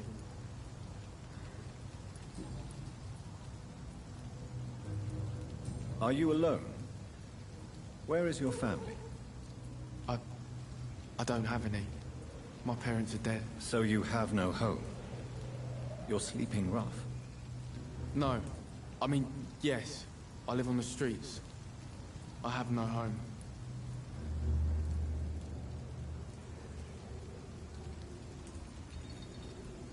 You should be careful, Rufus. There are things that lurk in the shadows of this city. Things that prey on the lonely and the desperate. Well, I've known worse. I'm not all alone. I have Mrs. Fishburne. She's been very kind to me. Why do you think she's so considerate? I can't say, sir. I guess she's a good soul. Sometimes it's like she replaces the mother I lost, even if we're not related.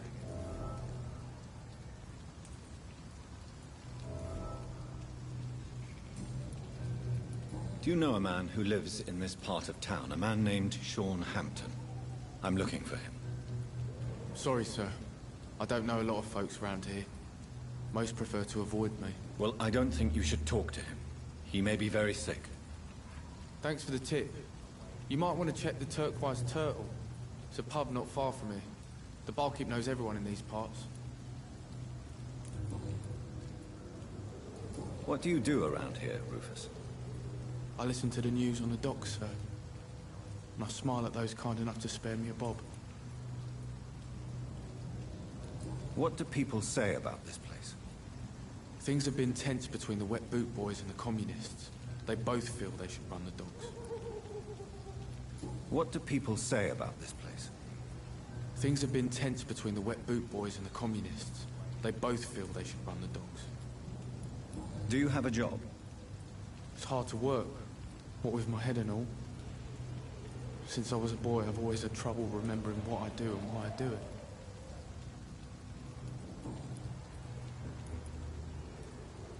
What can you tell me about this region? It's all about staying out of trouble. But since most people prefer to avoid me, it's pretty easy. Have you ever thought about leaving? Where else would I go? At least I know these streets and some people around here. This is my city, for better or worse. Why do people avoid you? They call me Rufus the Curse. Around here, I'm a bit of a bad luck charm.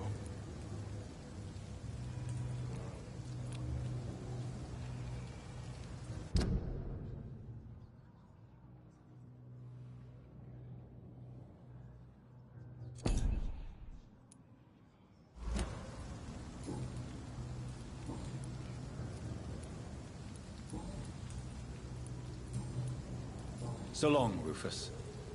Be careful. Take care. Some call this the bad part. On the way, bid death, drown and purge our city of wrath. Good evening, sir. Good evening. Why must it always be a good evening? I was just being polite. I'm Dr. Reed. I'd like to ask you some questions, if I may. Don't like questions. Or doctors. And the name is Seymour Fishburne, if you must know.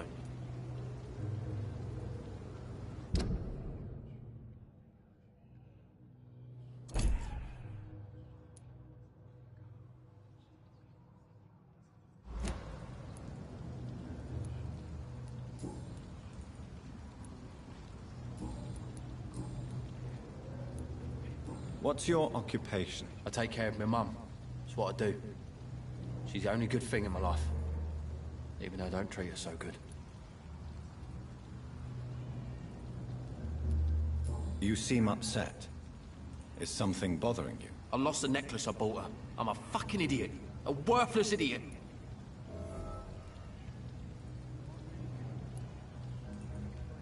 Sometimes it's hard to be a good son. I just want her to smile. No, I was thankful for her patience, appreciated like... God knows she deserves it.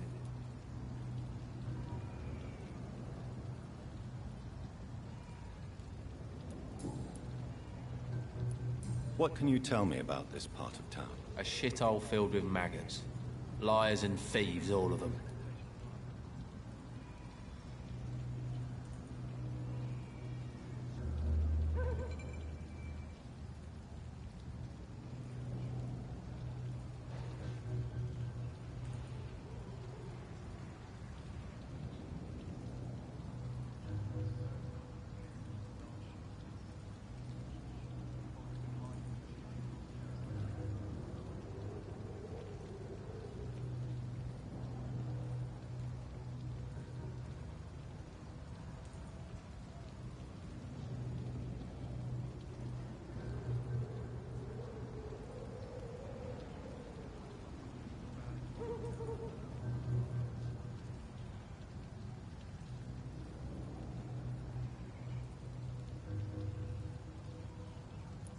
Are you thinking about someone in particular? No. Hate them all.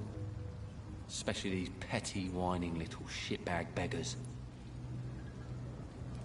Is there no one who deserves your leniency, then? Well, Tom from our local is somewhat of a decent bloke.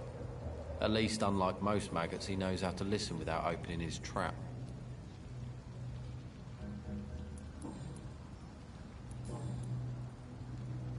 Any chance you can help me find Sean Hampton? The sad saint. Why would you talk to that cunt? Actually, that's confidential. Really? Well, go ask someone else then. I'm sure Tom Watts will gladly answer you.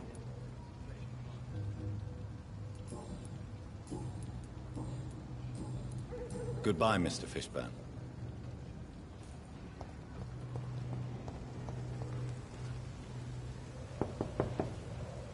Good evening, Mrs. Fishburne.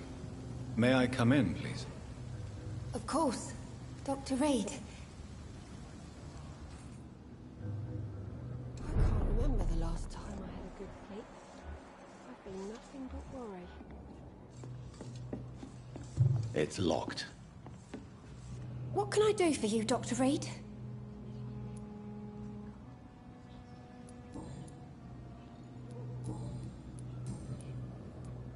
The orphan that regards you as a mother. Please tell me about him, Stella. You mean Rufus? I wish I could do even more for the poor boy. Most people are so selfish. But you're not. Years may have passed, but I haven't forgotten how it feels to go through days with nothing but an empty stomach.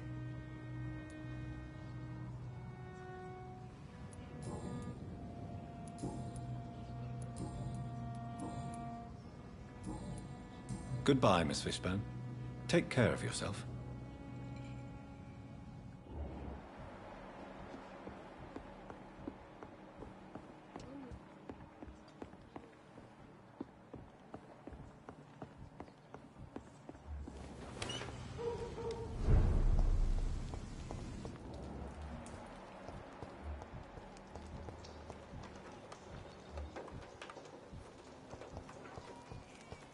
It's locked.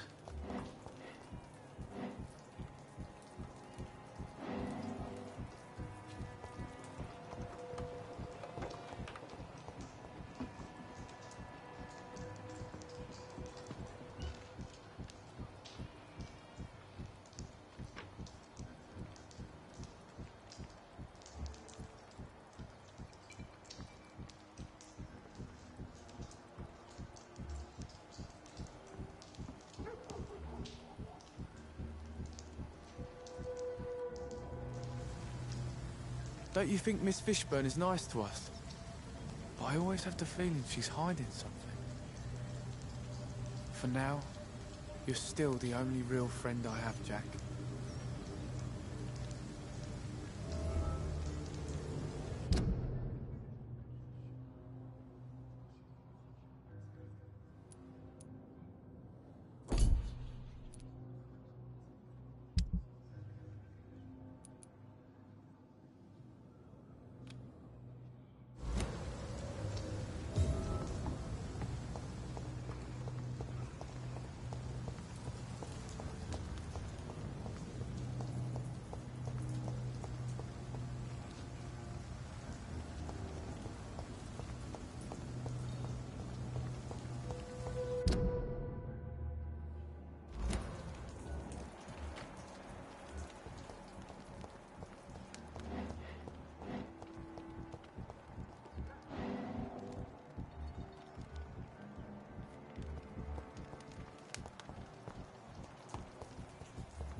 Stupid brat is gone. Good. I was tired of the maggot always hanging around our house anyway. My God, Seymour. Have you hurt the boy? Of course not. Why do you care so much about that cockroach? Do I need to talk to rats to get some attention too? Don't be so childish. You know I love you, Seymour. But you worry more about that stupid maggot. Don't speak about him that way. Rufus has always been the kindest boy. Yeah? Unlike your real son, right?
This is a slaughterhouse.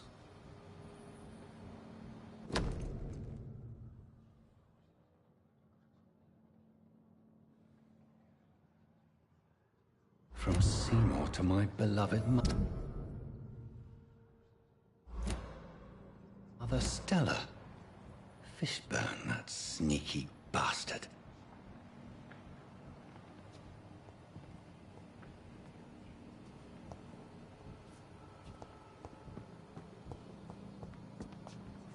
It's locked, all right.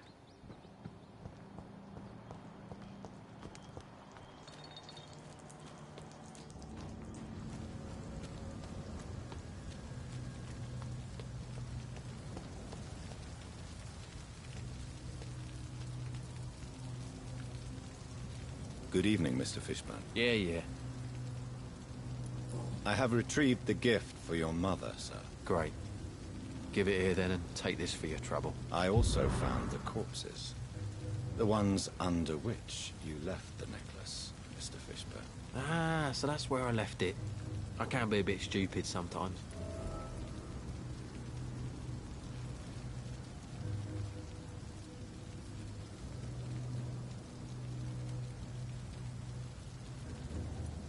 As a man of science, I'd like to try to understand why you killed those people. Why does there need to be a reason? They were just there. It happened. That's all. You're not a mindless animal, Seymour.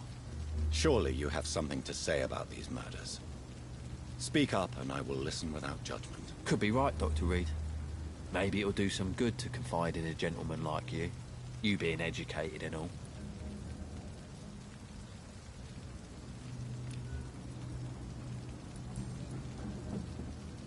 Did you take pleasure in killing them, Seymour? All those people, all those lives extinguished. I take no pleasure from it. Just gives me peace. Stills the anger.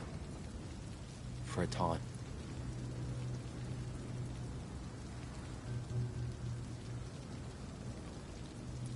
This rage you feel, have you ever been able to control it? Resist it? I tried. For my mum, I tried for her. Telling the truth made me feel better. For a while. Don't you think you should seek help? Talk to someone you trust, someone who cares about you. No. And don't dare speak about me to your colleagues either. Keep your mouth shut tight. Especially about my mum. Tell me about your victims, Seymour. Who were they? Why them? Was there a link? Why should there be? They just kept getting on my nerves at the worst times, that's all. How many? How many victims? It's not like I keep records. It happens when it happens.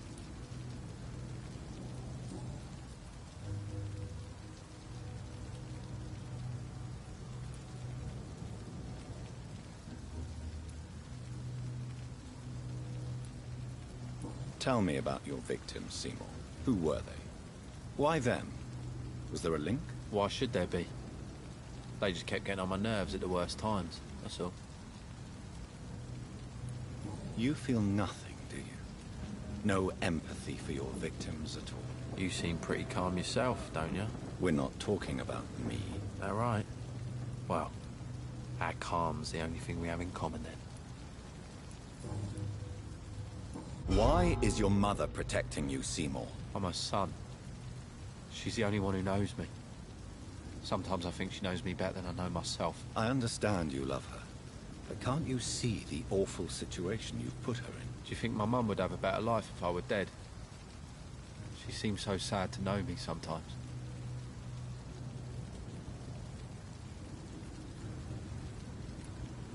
Death is an appropriate punishment for your crimes, Seymour Fishburne. Cherish every day that you spend as a free man. It might be my mum's wish that I end up swinging from a hangman's noose, but she wouldn't want to be the one who ties a knot round my neck.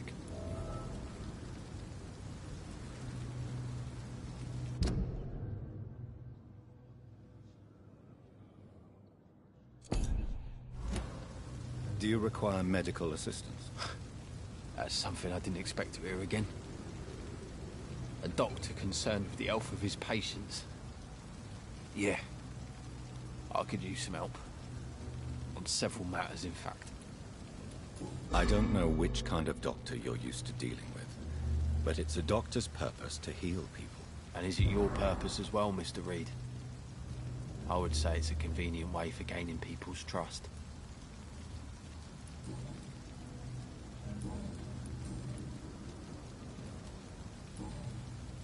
Goodbye, Mr. Fishburne.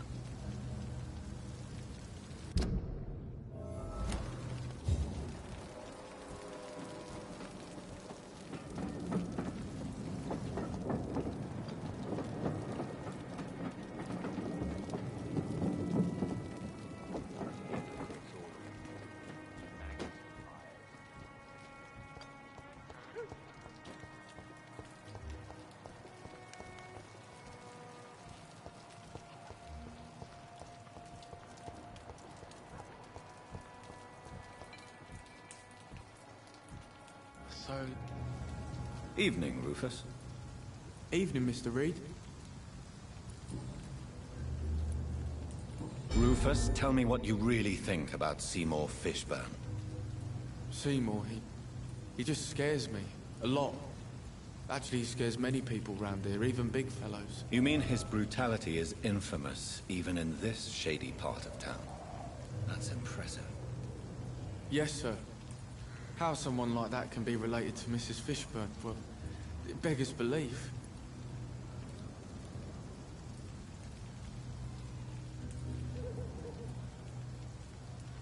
Maybe she loves her son so much, she's blind to his misdeeds. If so, she wouldn't hide her sadness, would she? What do you mean? It passes across her eyes sometimes, when she thinks she's alone. She hides it from everyone. How come you consider it your only friend? I found Jack when he was a baby, alone amongst dead rats. Poison, probably. He was the weakest, but he survived. Just like me with my parents. Like you and your parents? When I was 8, my parents died in a car accident.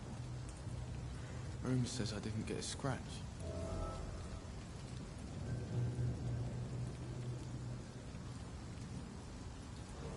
How have you survived? Did anybody take care of you? I don't have any family left, really. Except for the good Mrs. Fishburne. She's like my family now. You don't remember the accident? No. I was little back then. It's been a blurry mess and very quiet in my head ever since. Do you need help? A real doctor caring about me. That's a first. I feel like a real person. A real doctor treats everyone the same, Rufus. I don't know what to say. Thank you, sir. Thank you.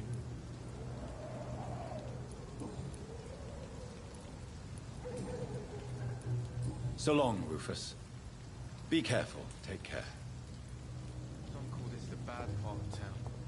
I've lived worse. I can feel it coming in my bones. Good evening, Mrs. Fishburne. May I come in, please? Of course. Dr. Reed. I'm not sure the epidemic is what worries people. What can I do for you, Dr. Reed?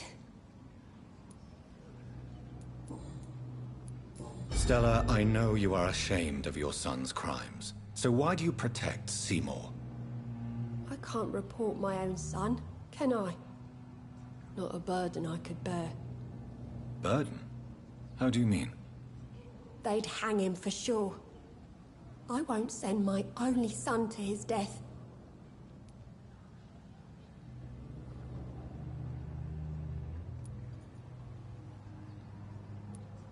The situation will only get worse. Someone has to stop Seymour. If someone ever found the courage to speak to the police, I will take my share.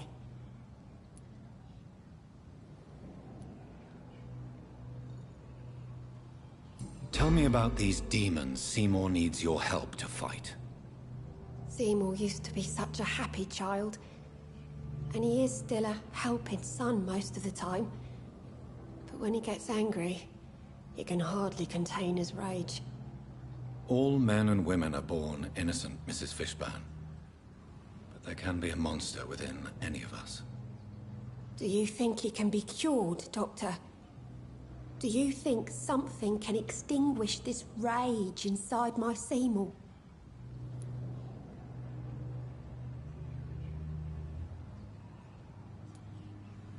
I'm afraid these demons, as he calls them, are just a delusional justification to distance himself from his actions.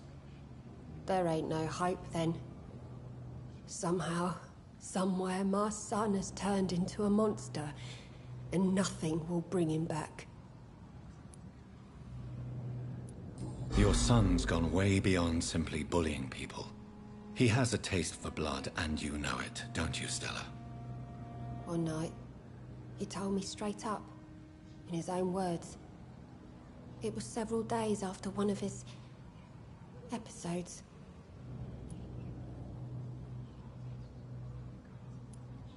Why did he confess? Did you suspect something? No. I guess he wanted his old mum to help him fight his, demons. Did Seymour tell you everything that night? More than I could stand. The words he used to describe his hate, his rage, how he feels when he's done it.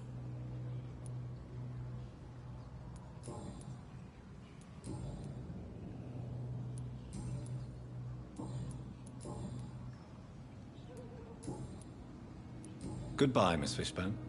Take care of yourself.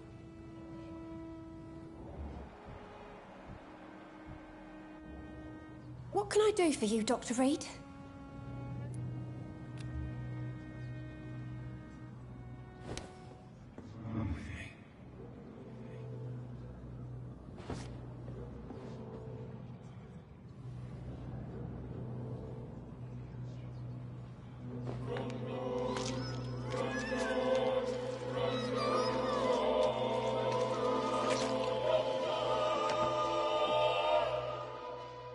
Should I have turned my Seymour in?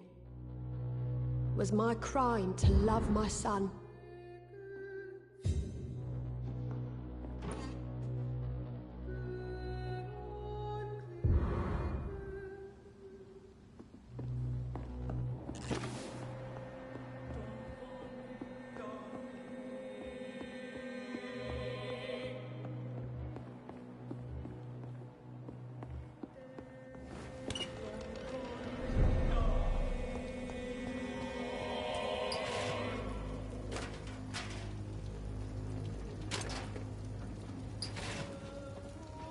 Evening, Rufus.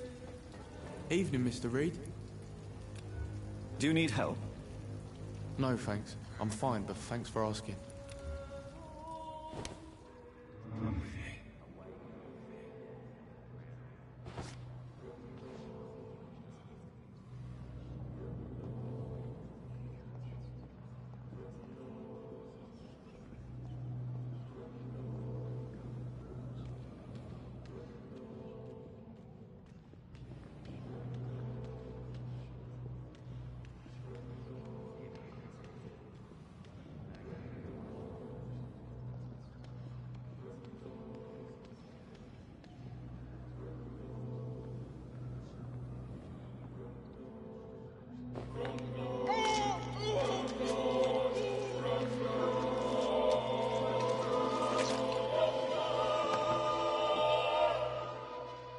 So what they said about me was true.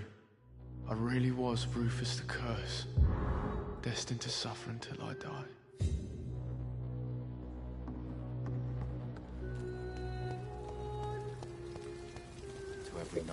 O último será esse aqui, ó.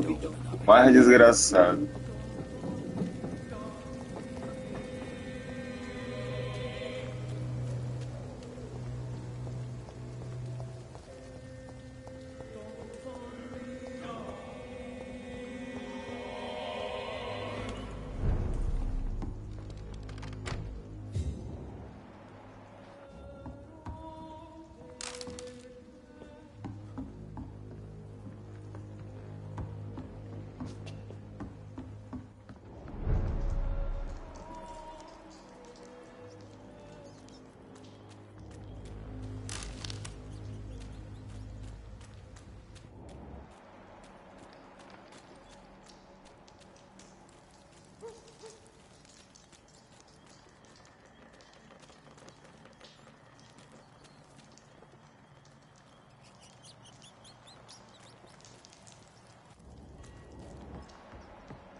can't believe I'm doing this.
Turn around, sir. Leech spotted! Watch out!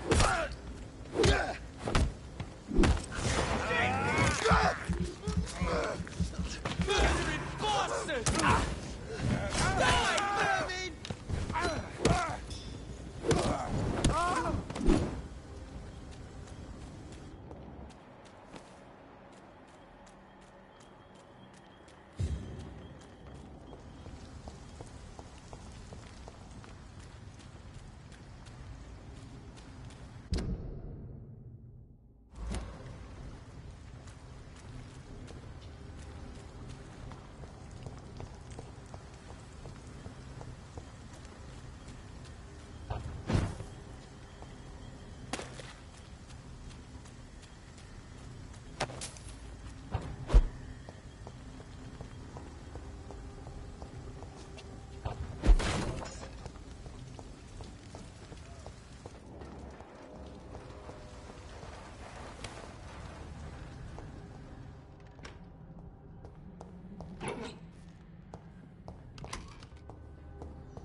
It's locked.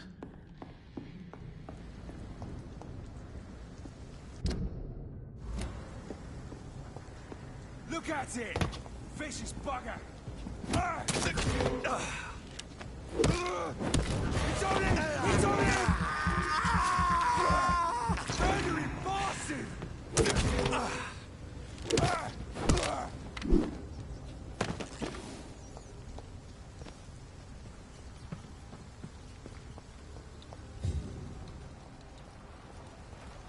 Stupid fool! Get them weapons ready! You found one! Watch it!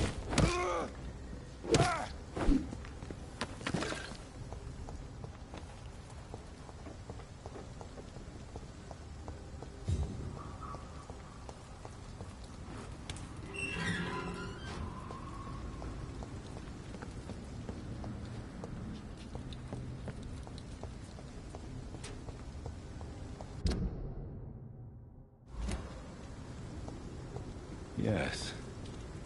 The place has changed since the explosion, but it was definitely here. I should find some way to pay my respects.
It's locked.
May all who suffered from this tragedy find or rest in peace.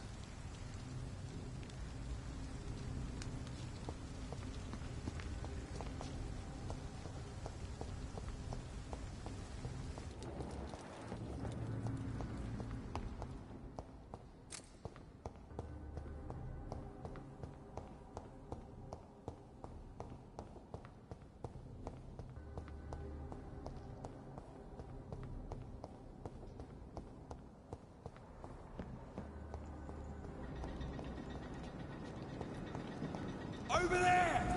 There's one of them! Mine! I'll take it.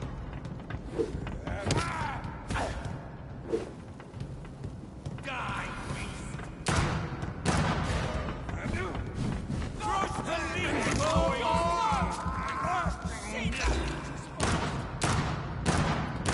It's mine!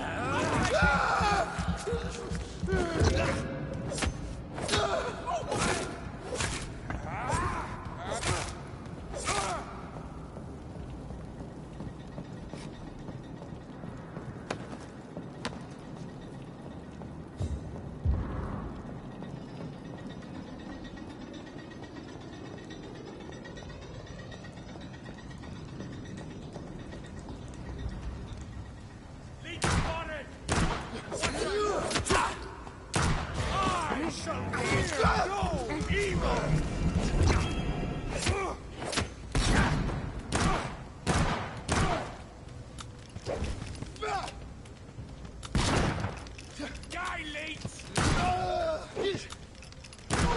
Bloody leech!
It, boys.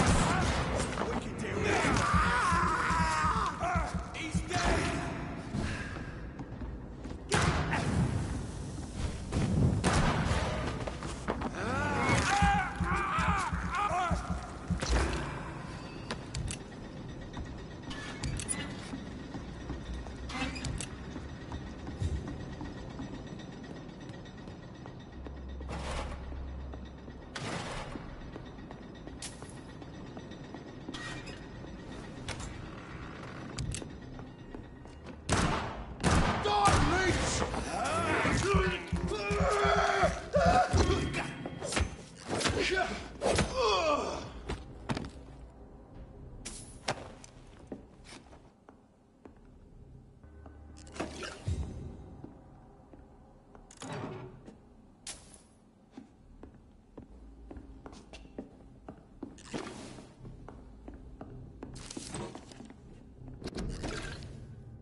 think I'm losing my mind.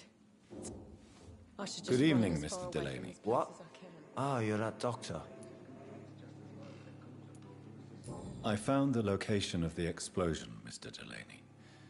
I placed a flower for you where it happened, just as you asked. Really? That's so kind. I never thought someone would... Well, thank you, Doctor. It's nothing, really. And I'm sorry for your loss. What? No, I didn't know them. No car was supposed to park there that day. Stupid bastard, why did he park there? You're the man who hid that bomb. I don't want to talk about it. Leave me alone.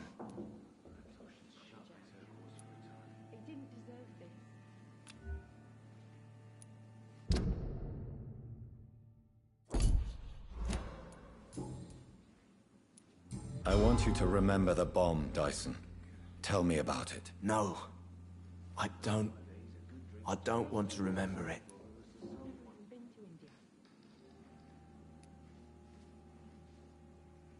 The victims. They were not the target then. I spent so much time figuring out the perfect moment. I used a short fuse. No car had ever parked there. They all died. No, Dyson, they didn't all die. I met a boy who survived the explosion. I never heard of an injured boy. Not a scratch on him. I suspect he wasn't in the car when it exploded. In the car? You mean... Yes, Dyson. You killed his parents. Why tell me this? I don't know. Perhaps one day you'll talk to him and tell him the truth. Agora eu já matei ele. Podem. That's easy. Most of the time, he's in the same place. The place you never want to go back to. Why use a bomb?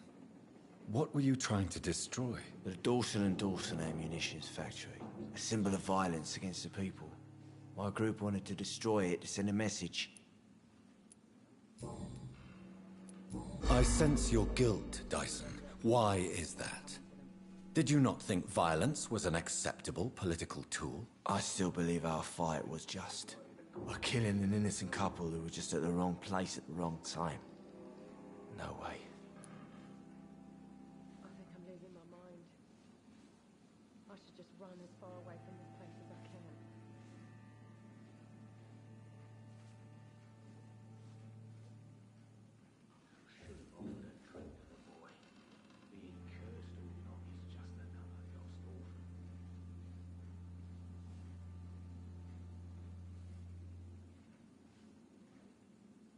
Are they stupid or something? I've never even been to India.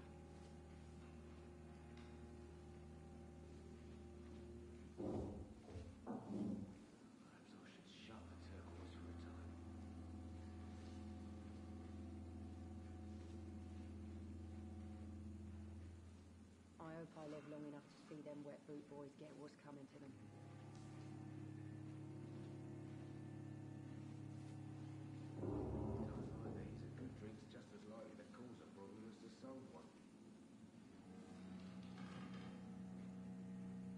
Jack, he didn't deserve this.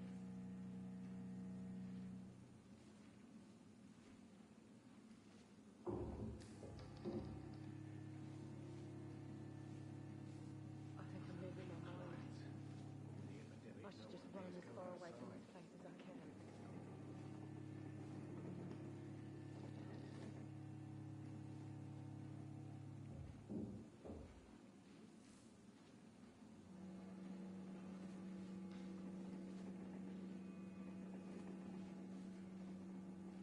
I hope I live long enough to see them wet boot boys get what's coming to them.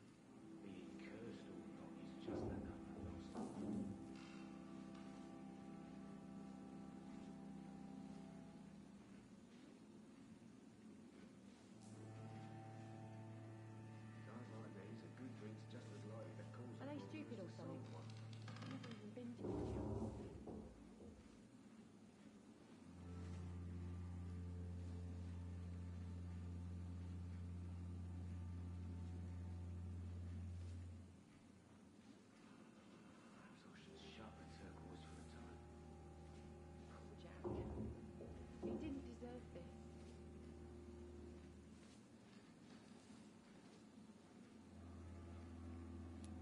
That bomb also killed you that day, don't you see?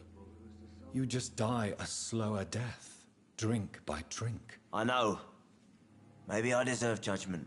Until that day, I'll just be Dyson the drunk, not Dyson the murderer.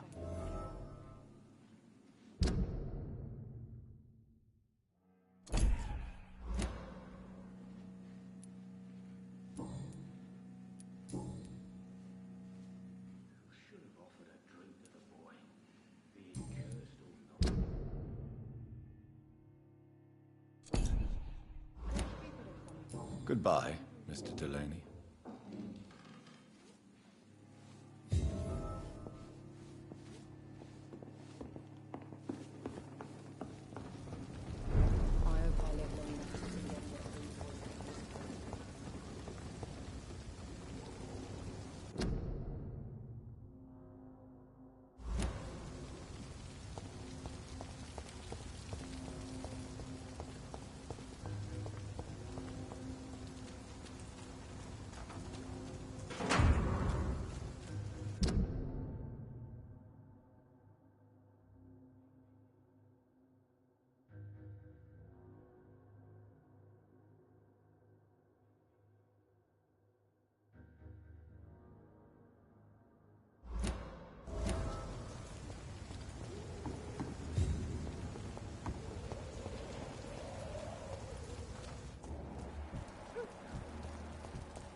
You still working at this hour?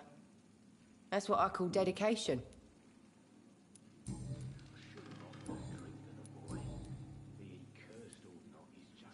Sabrina, tell me about your true feelings for your boss. I love Tom. Not ashamed of it. Don't care if the customers joke about it neither. Who's mocking you? I mean, we're always together.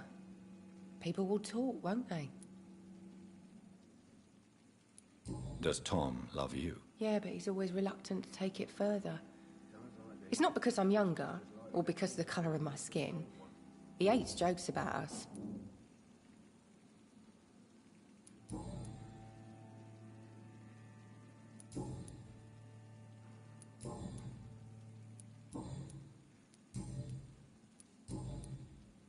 Goodbye, Miss Cavendish. I should have offered a drink to the boy. Be he cursed or not, he's just another lost orphan.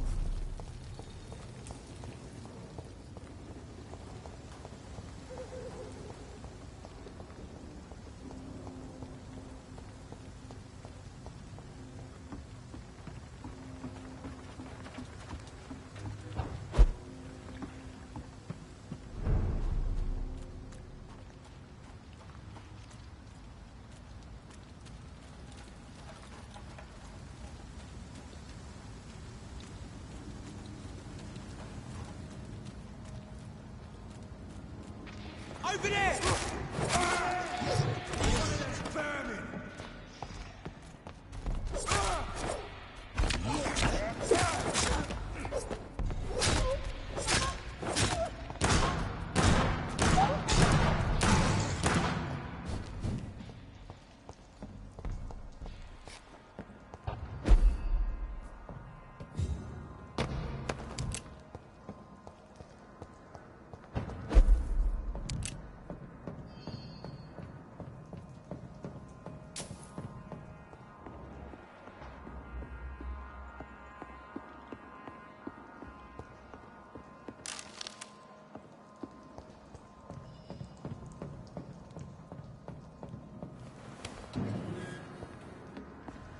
Tom has so much alcohol, he could keep this district afloat for quite some time.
Welcome back, Doctor. What can I do for you?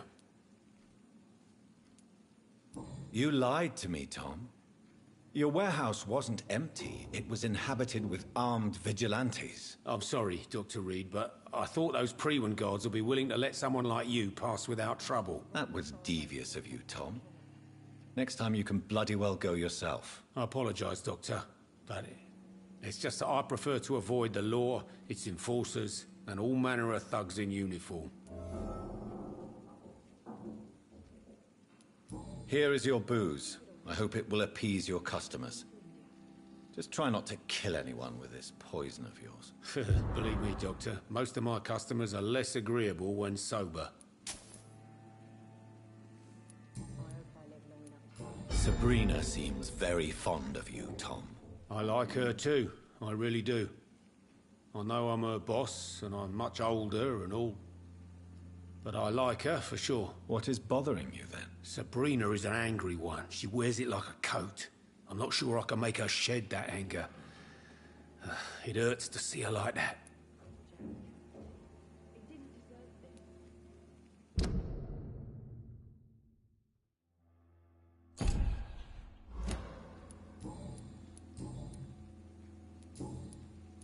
Goodbye, Mr. Watts. I should have offered a drink to the boy. Are they stupid Be or he something? cursed or not, he's I've never just even been another to India. lost orphan. You're still working at this hour? That's what I call dedication.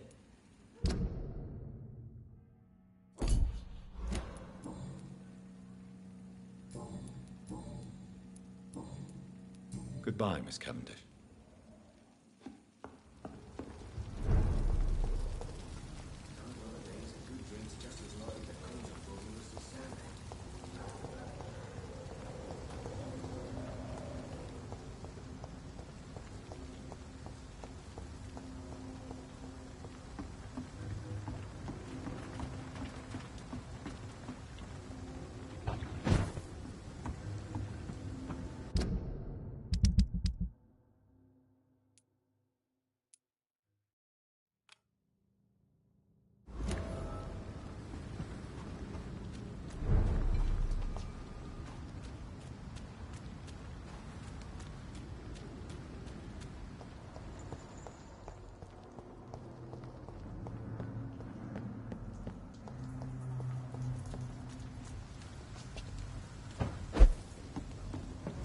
Leech spotted!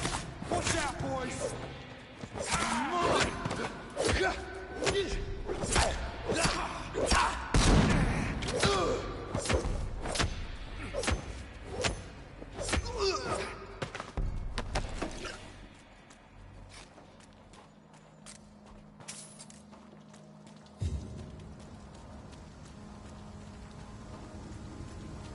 It's locked, all right.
cannot enter.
It's locked, all right.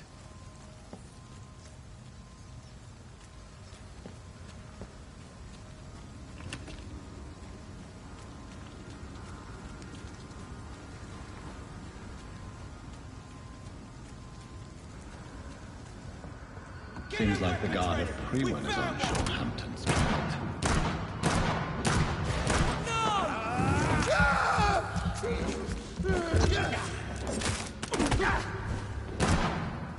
Die, please! Crush the leech, boys! You leech! Die, vermin!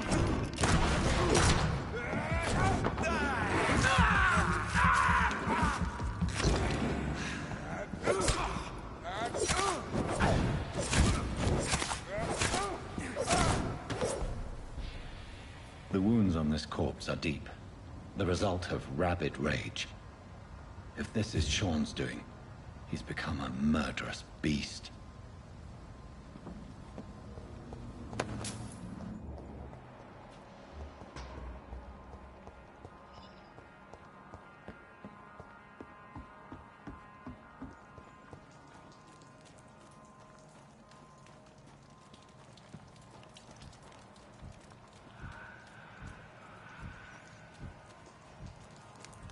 I cannot enter.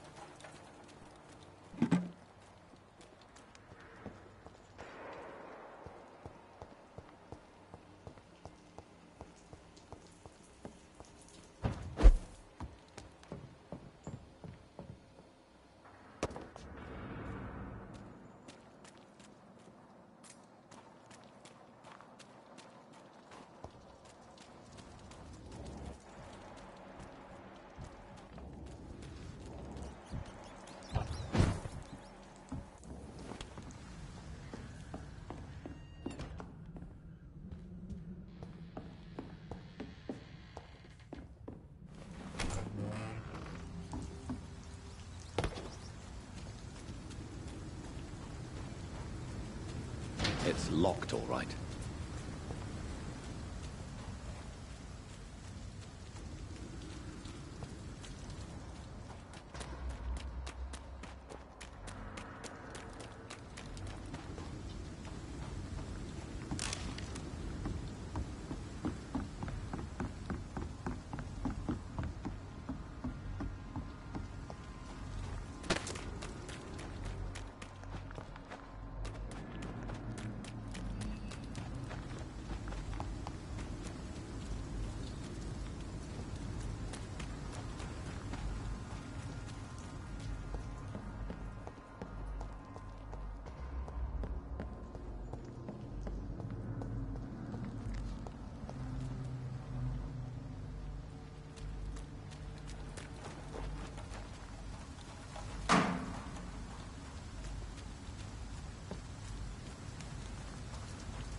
devil. I'll kill you!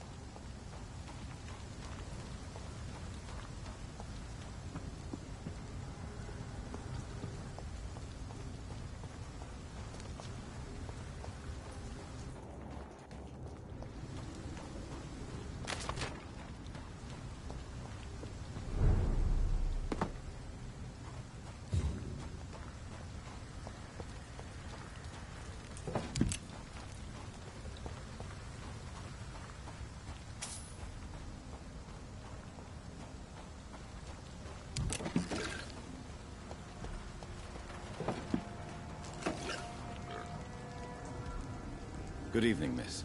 I'm Dr. Jonathan Reed. May I have your attention for a minute? Good evening, sir. My name is Giselle Paxton, but I don't have time for men like you. Have we met before? No, but I just need to look at your fancy clothes to know that you must be desperate to visit the docks at night. That's quite judgmental of you. Sir, I've led enough strikes when I had a job to identify you as an enemy of the working class.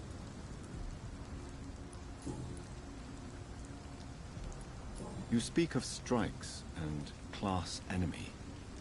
Am I right to assume you're involved in trade union activism? You bet I am. Well, I was. Nowadays, I'm just another worker blacklisted by the big companies.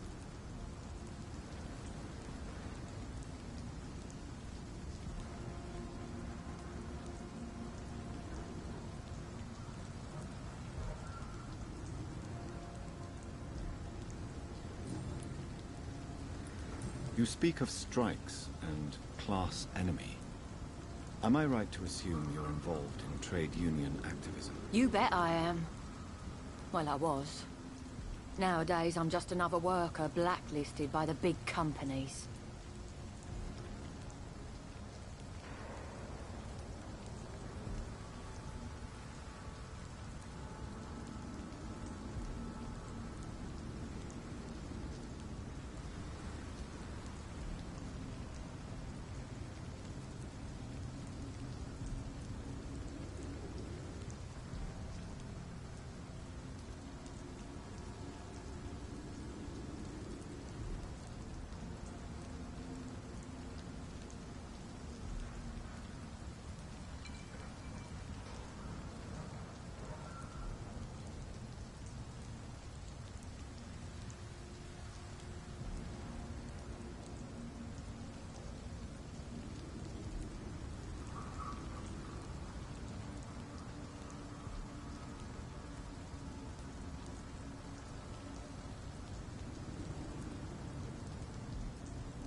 Isn't the whole point of trade unions to help workers in need? Why don't they support you? A few nights back, I lost the money my companions had asked me to hide. With me and my sister being penniless, they thought I stole it. What really happened? I drank too much that night. Strange men saw me count the money in that bar. Some sort of militia in uniform. I'm sure they robbed me.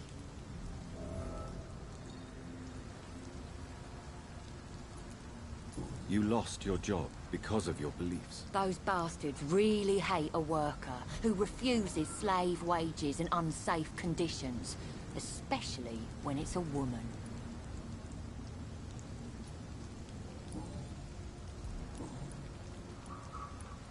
I'm looking for Sean Hampton. Can you help me? What is it you want? Does he owe you money? Has he displeased your Royal Highness? I'm no snitch, Mr. Fancy Pants.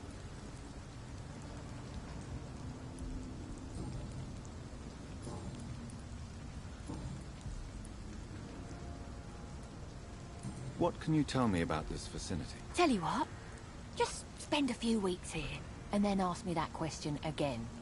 If you're still alive, I mean.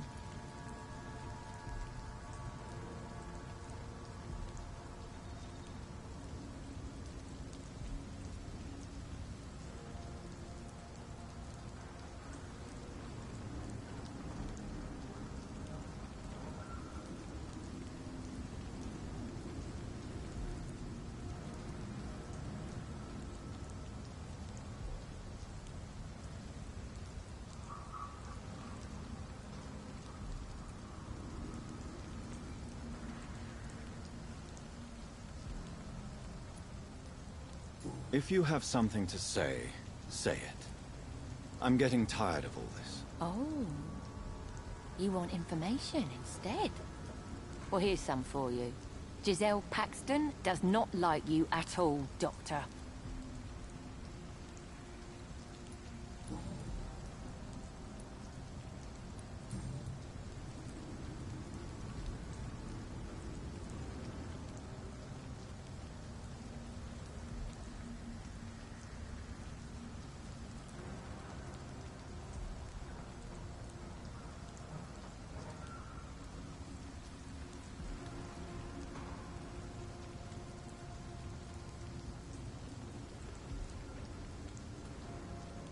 Well, I'll leave you for now. Goodbye, Miss Paxton. I know I promised you I'd make everything right, Mum. It's not been that simple.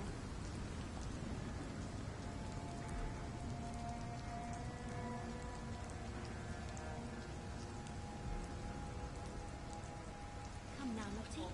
There is still much work to do.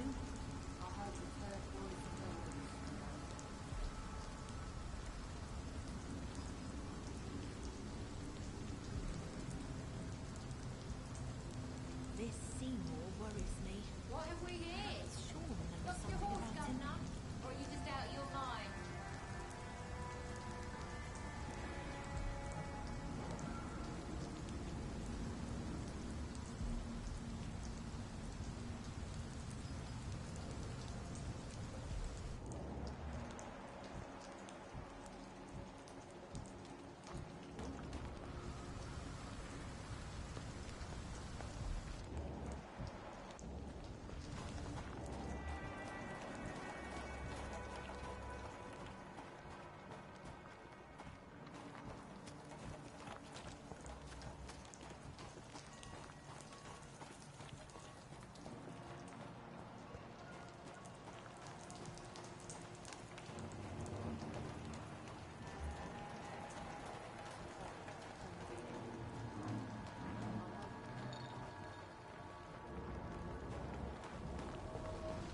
It's locked, all right.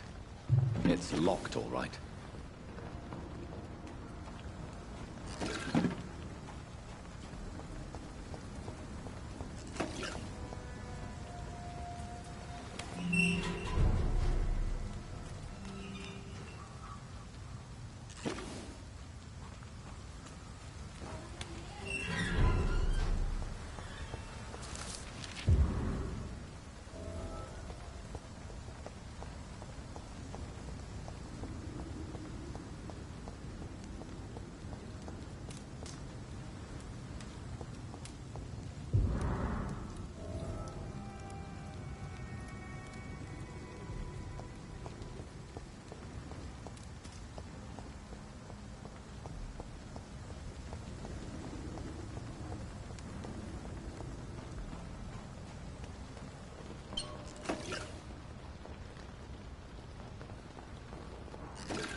Good evening, miss.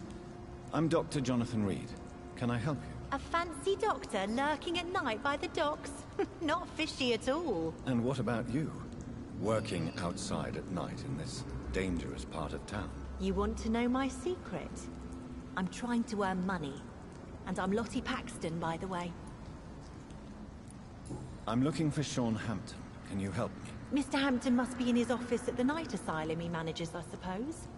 Why do you want to see him? He was a patient of mine at the Pembroke Hospital, but he left abruptly. I see. Well, Mr. Hampton is a discreet and dedicated man. I'm sure you'll find him soon enough.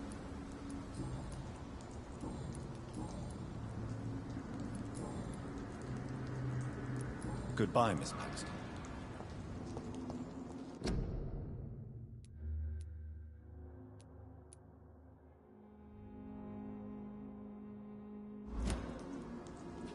I know I promised you I'd make everything right, Mum. It's not been that simple.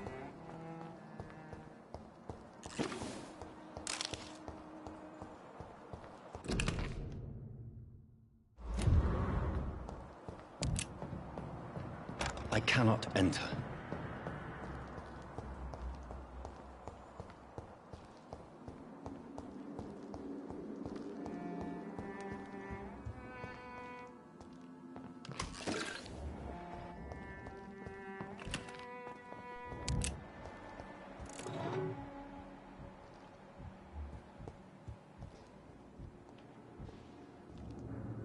Why the long face, Doctor?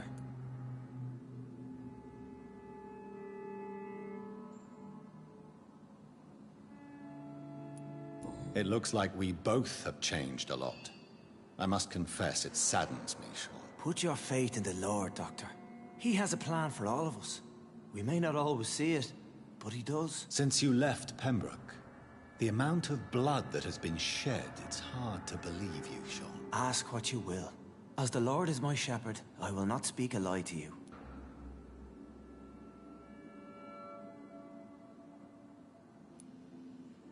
Why did you kill Miss Jones at the Pembroke Hospital? Killed old Harriet? You must be mad, Doctor. Why would I do such a thing?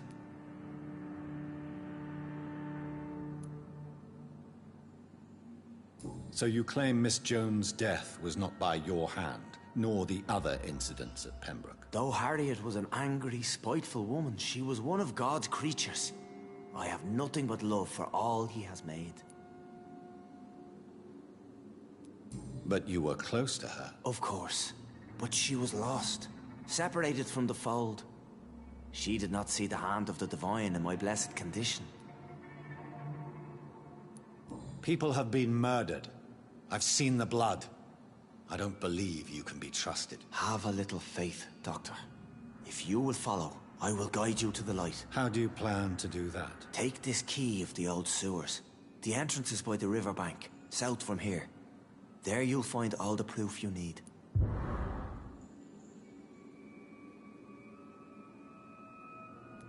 I have to see for myself. But your sense of purpose and calm gives me some relief. I'll be here when you return. If you still think I'm a threat then, well, I'll surrender myself to your judgment.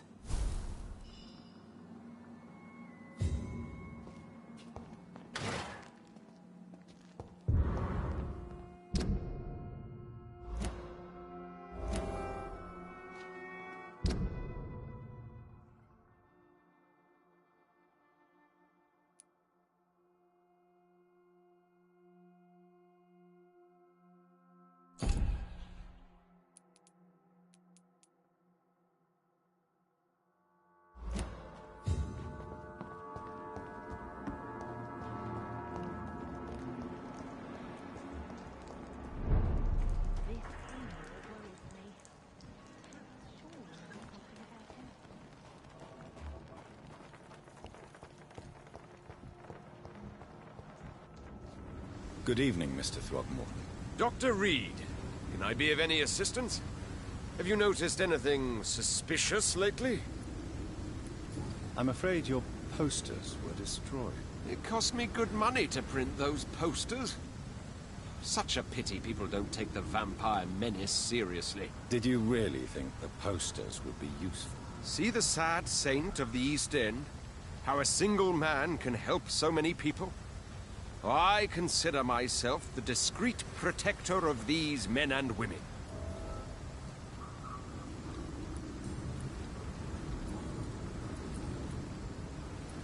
Tell me, Ichabod, why do you consider yourself the protector of Sean Hampton's shelter? He is a truly inspiring example. Dedicated, pious. His shelter is open to all, whoever they are. Most admirable.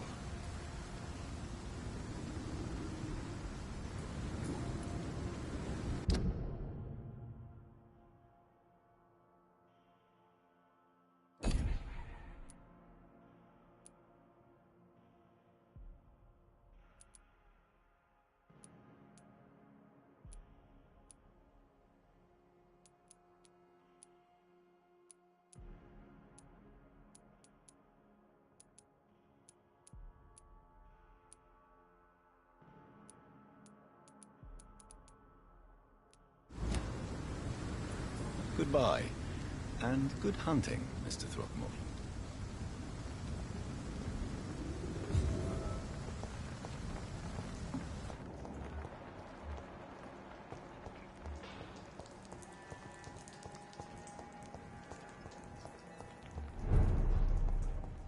Steady, boy! You're one of us!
Should be grateful.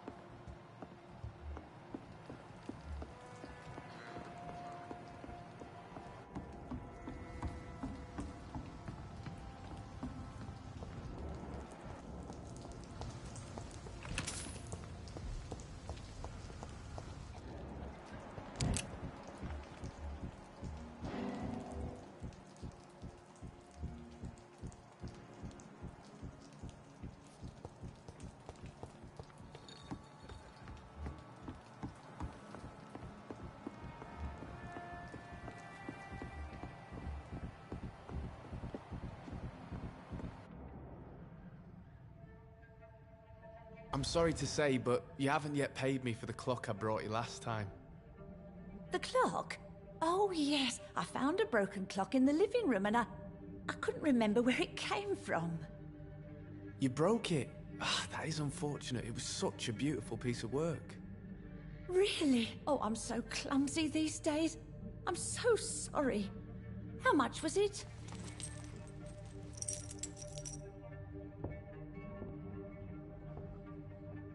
This'll be enough. I can't make you pay the whole price if it's broken. That's so kind of you. I'm going to make some tea now. It will be enough until the next time you forget it, you old bat.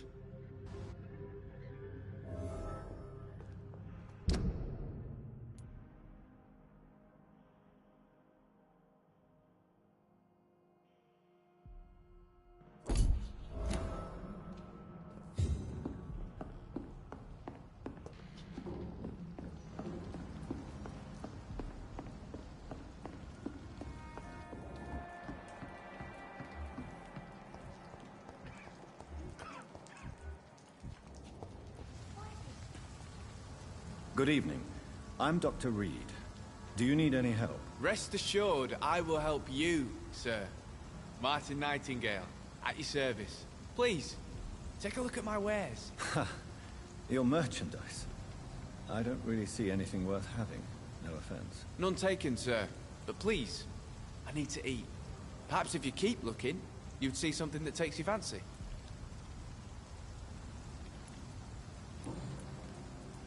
It's time to confess, Martin. You've exploited Miss Gillingham's weakness to your own advantage, have you not? All I've done is smile at her and be kind to her. I've done no other harm than giving her what she needed. This is no crime.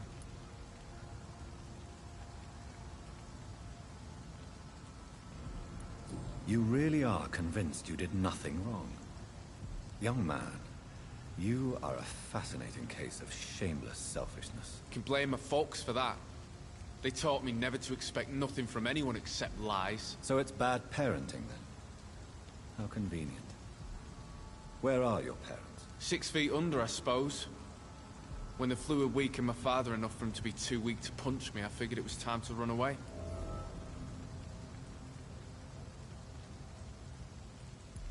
Is that why you let them die of the flu? Because your father was beating you? When the epidemic started, last summer, I begged them to leave town. Neighbors were dying, houses were looted, but they chose to stay. Do you have any regrets about what happened? I haven't got regrets, but sometimes I'd like to make sure they're gone. Dead for good. Like, it helps me sleep. Why not try seeking help instead of peddling your wares? I'm sure there are people around here that would gladly help. There's always the night asylum. Heard it's run by a very nice man, but I'm no beggar. Not yet, at least. There is no shame in asking for help, my boy. Sometimes it can even be the best course of action. I don't feel okay with that. I'm gonna make a name for myself, and I'll do it by myself. I found this watch. It belonged to Miss Gillingham, but I thought you might find it useful. That makes sense.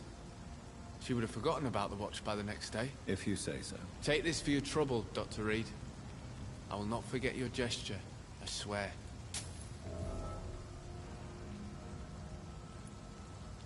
Show me what you have to offer then, Mr. Nightingale.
Good evening, miss. I'm Dr. Jonathan Reed. May I come in? I already took my medication, Doctor. But thank you. I'm sorry. Your medication? Have we met before? Don't tease me like that, Jack. Sorry, what? I think I should come in, miss. I'd like to check if everything is okay, what with the epidemic spreading across London. An epidemic, you say? How terrible. I had no idea. But where are my manners? Please do come in, Doctor. You are a doctor, yes?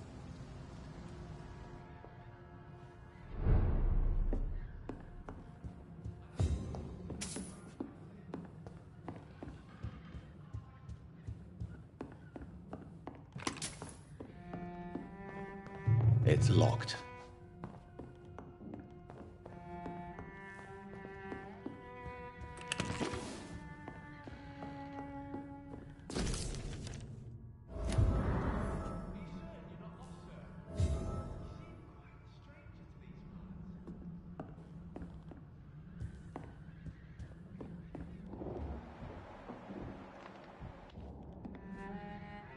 So, Dr. Tippett, what brings you back here? I heard whispers you had a job at that fancy hospital. I told you my name is Jonathan Reed. Don't you remember? Of course I do. I remember my name too. Gillingham. But you may call me Enid, Doctor. I'm very happy to see you again. Tell me, Enid, why do you feel guilty about your son? I know I'm a burden to my Jack. I know my mind and my thoughts are drifting away. I'm so sorry. I can't help it. This is not your doing, Miss Gillingham. You do not have to apologize for your condition. Of course I don't, Doctor. I've done nothing wrong, I swear it. What exactly are we talking about here? Enid, have you really no idea what happened to your son? No idea at all? I've not seen Jack for so long. I lose track of time. Has something bad happened to him?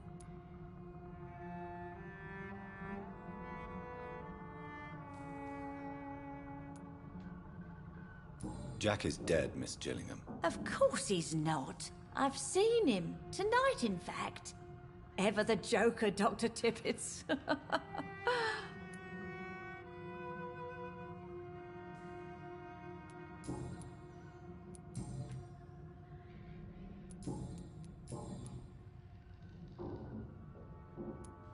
Who are the more influential figures on the docks? Well, I heard about some terrible illness going around. I would say in that case that it's you, Dr. Tippett. Do you require medical attention, miss? I'm glad you asked, Dr. Tippett. I must confess I haven't felt that well of late. I'll see you later. Is anyone taking care of you, Miss Gillingham? My son is always here to take care of me. He's a good boy like that, but I do worry that he needs to start living his own life.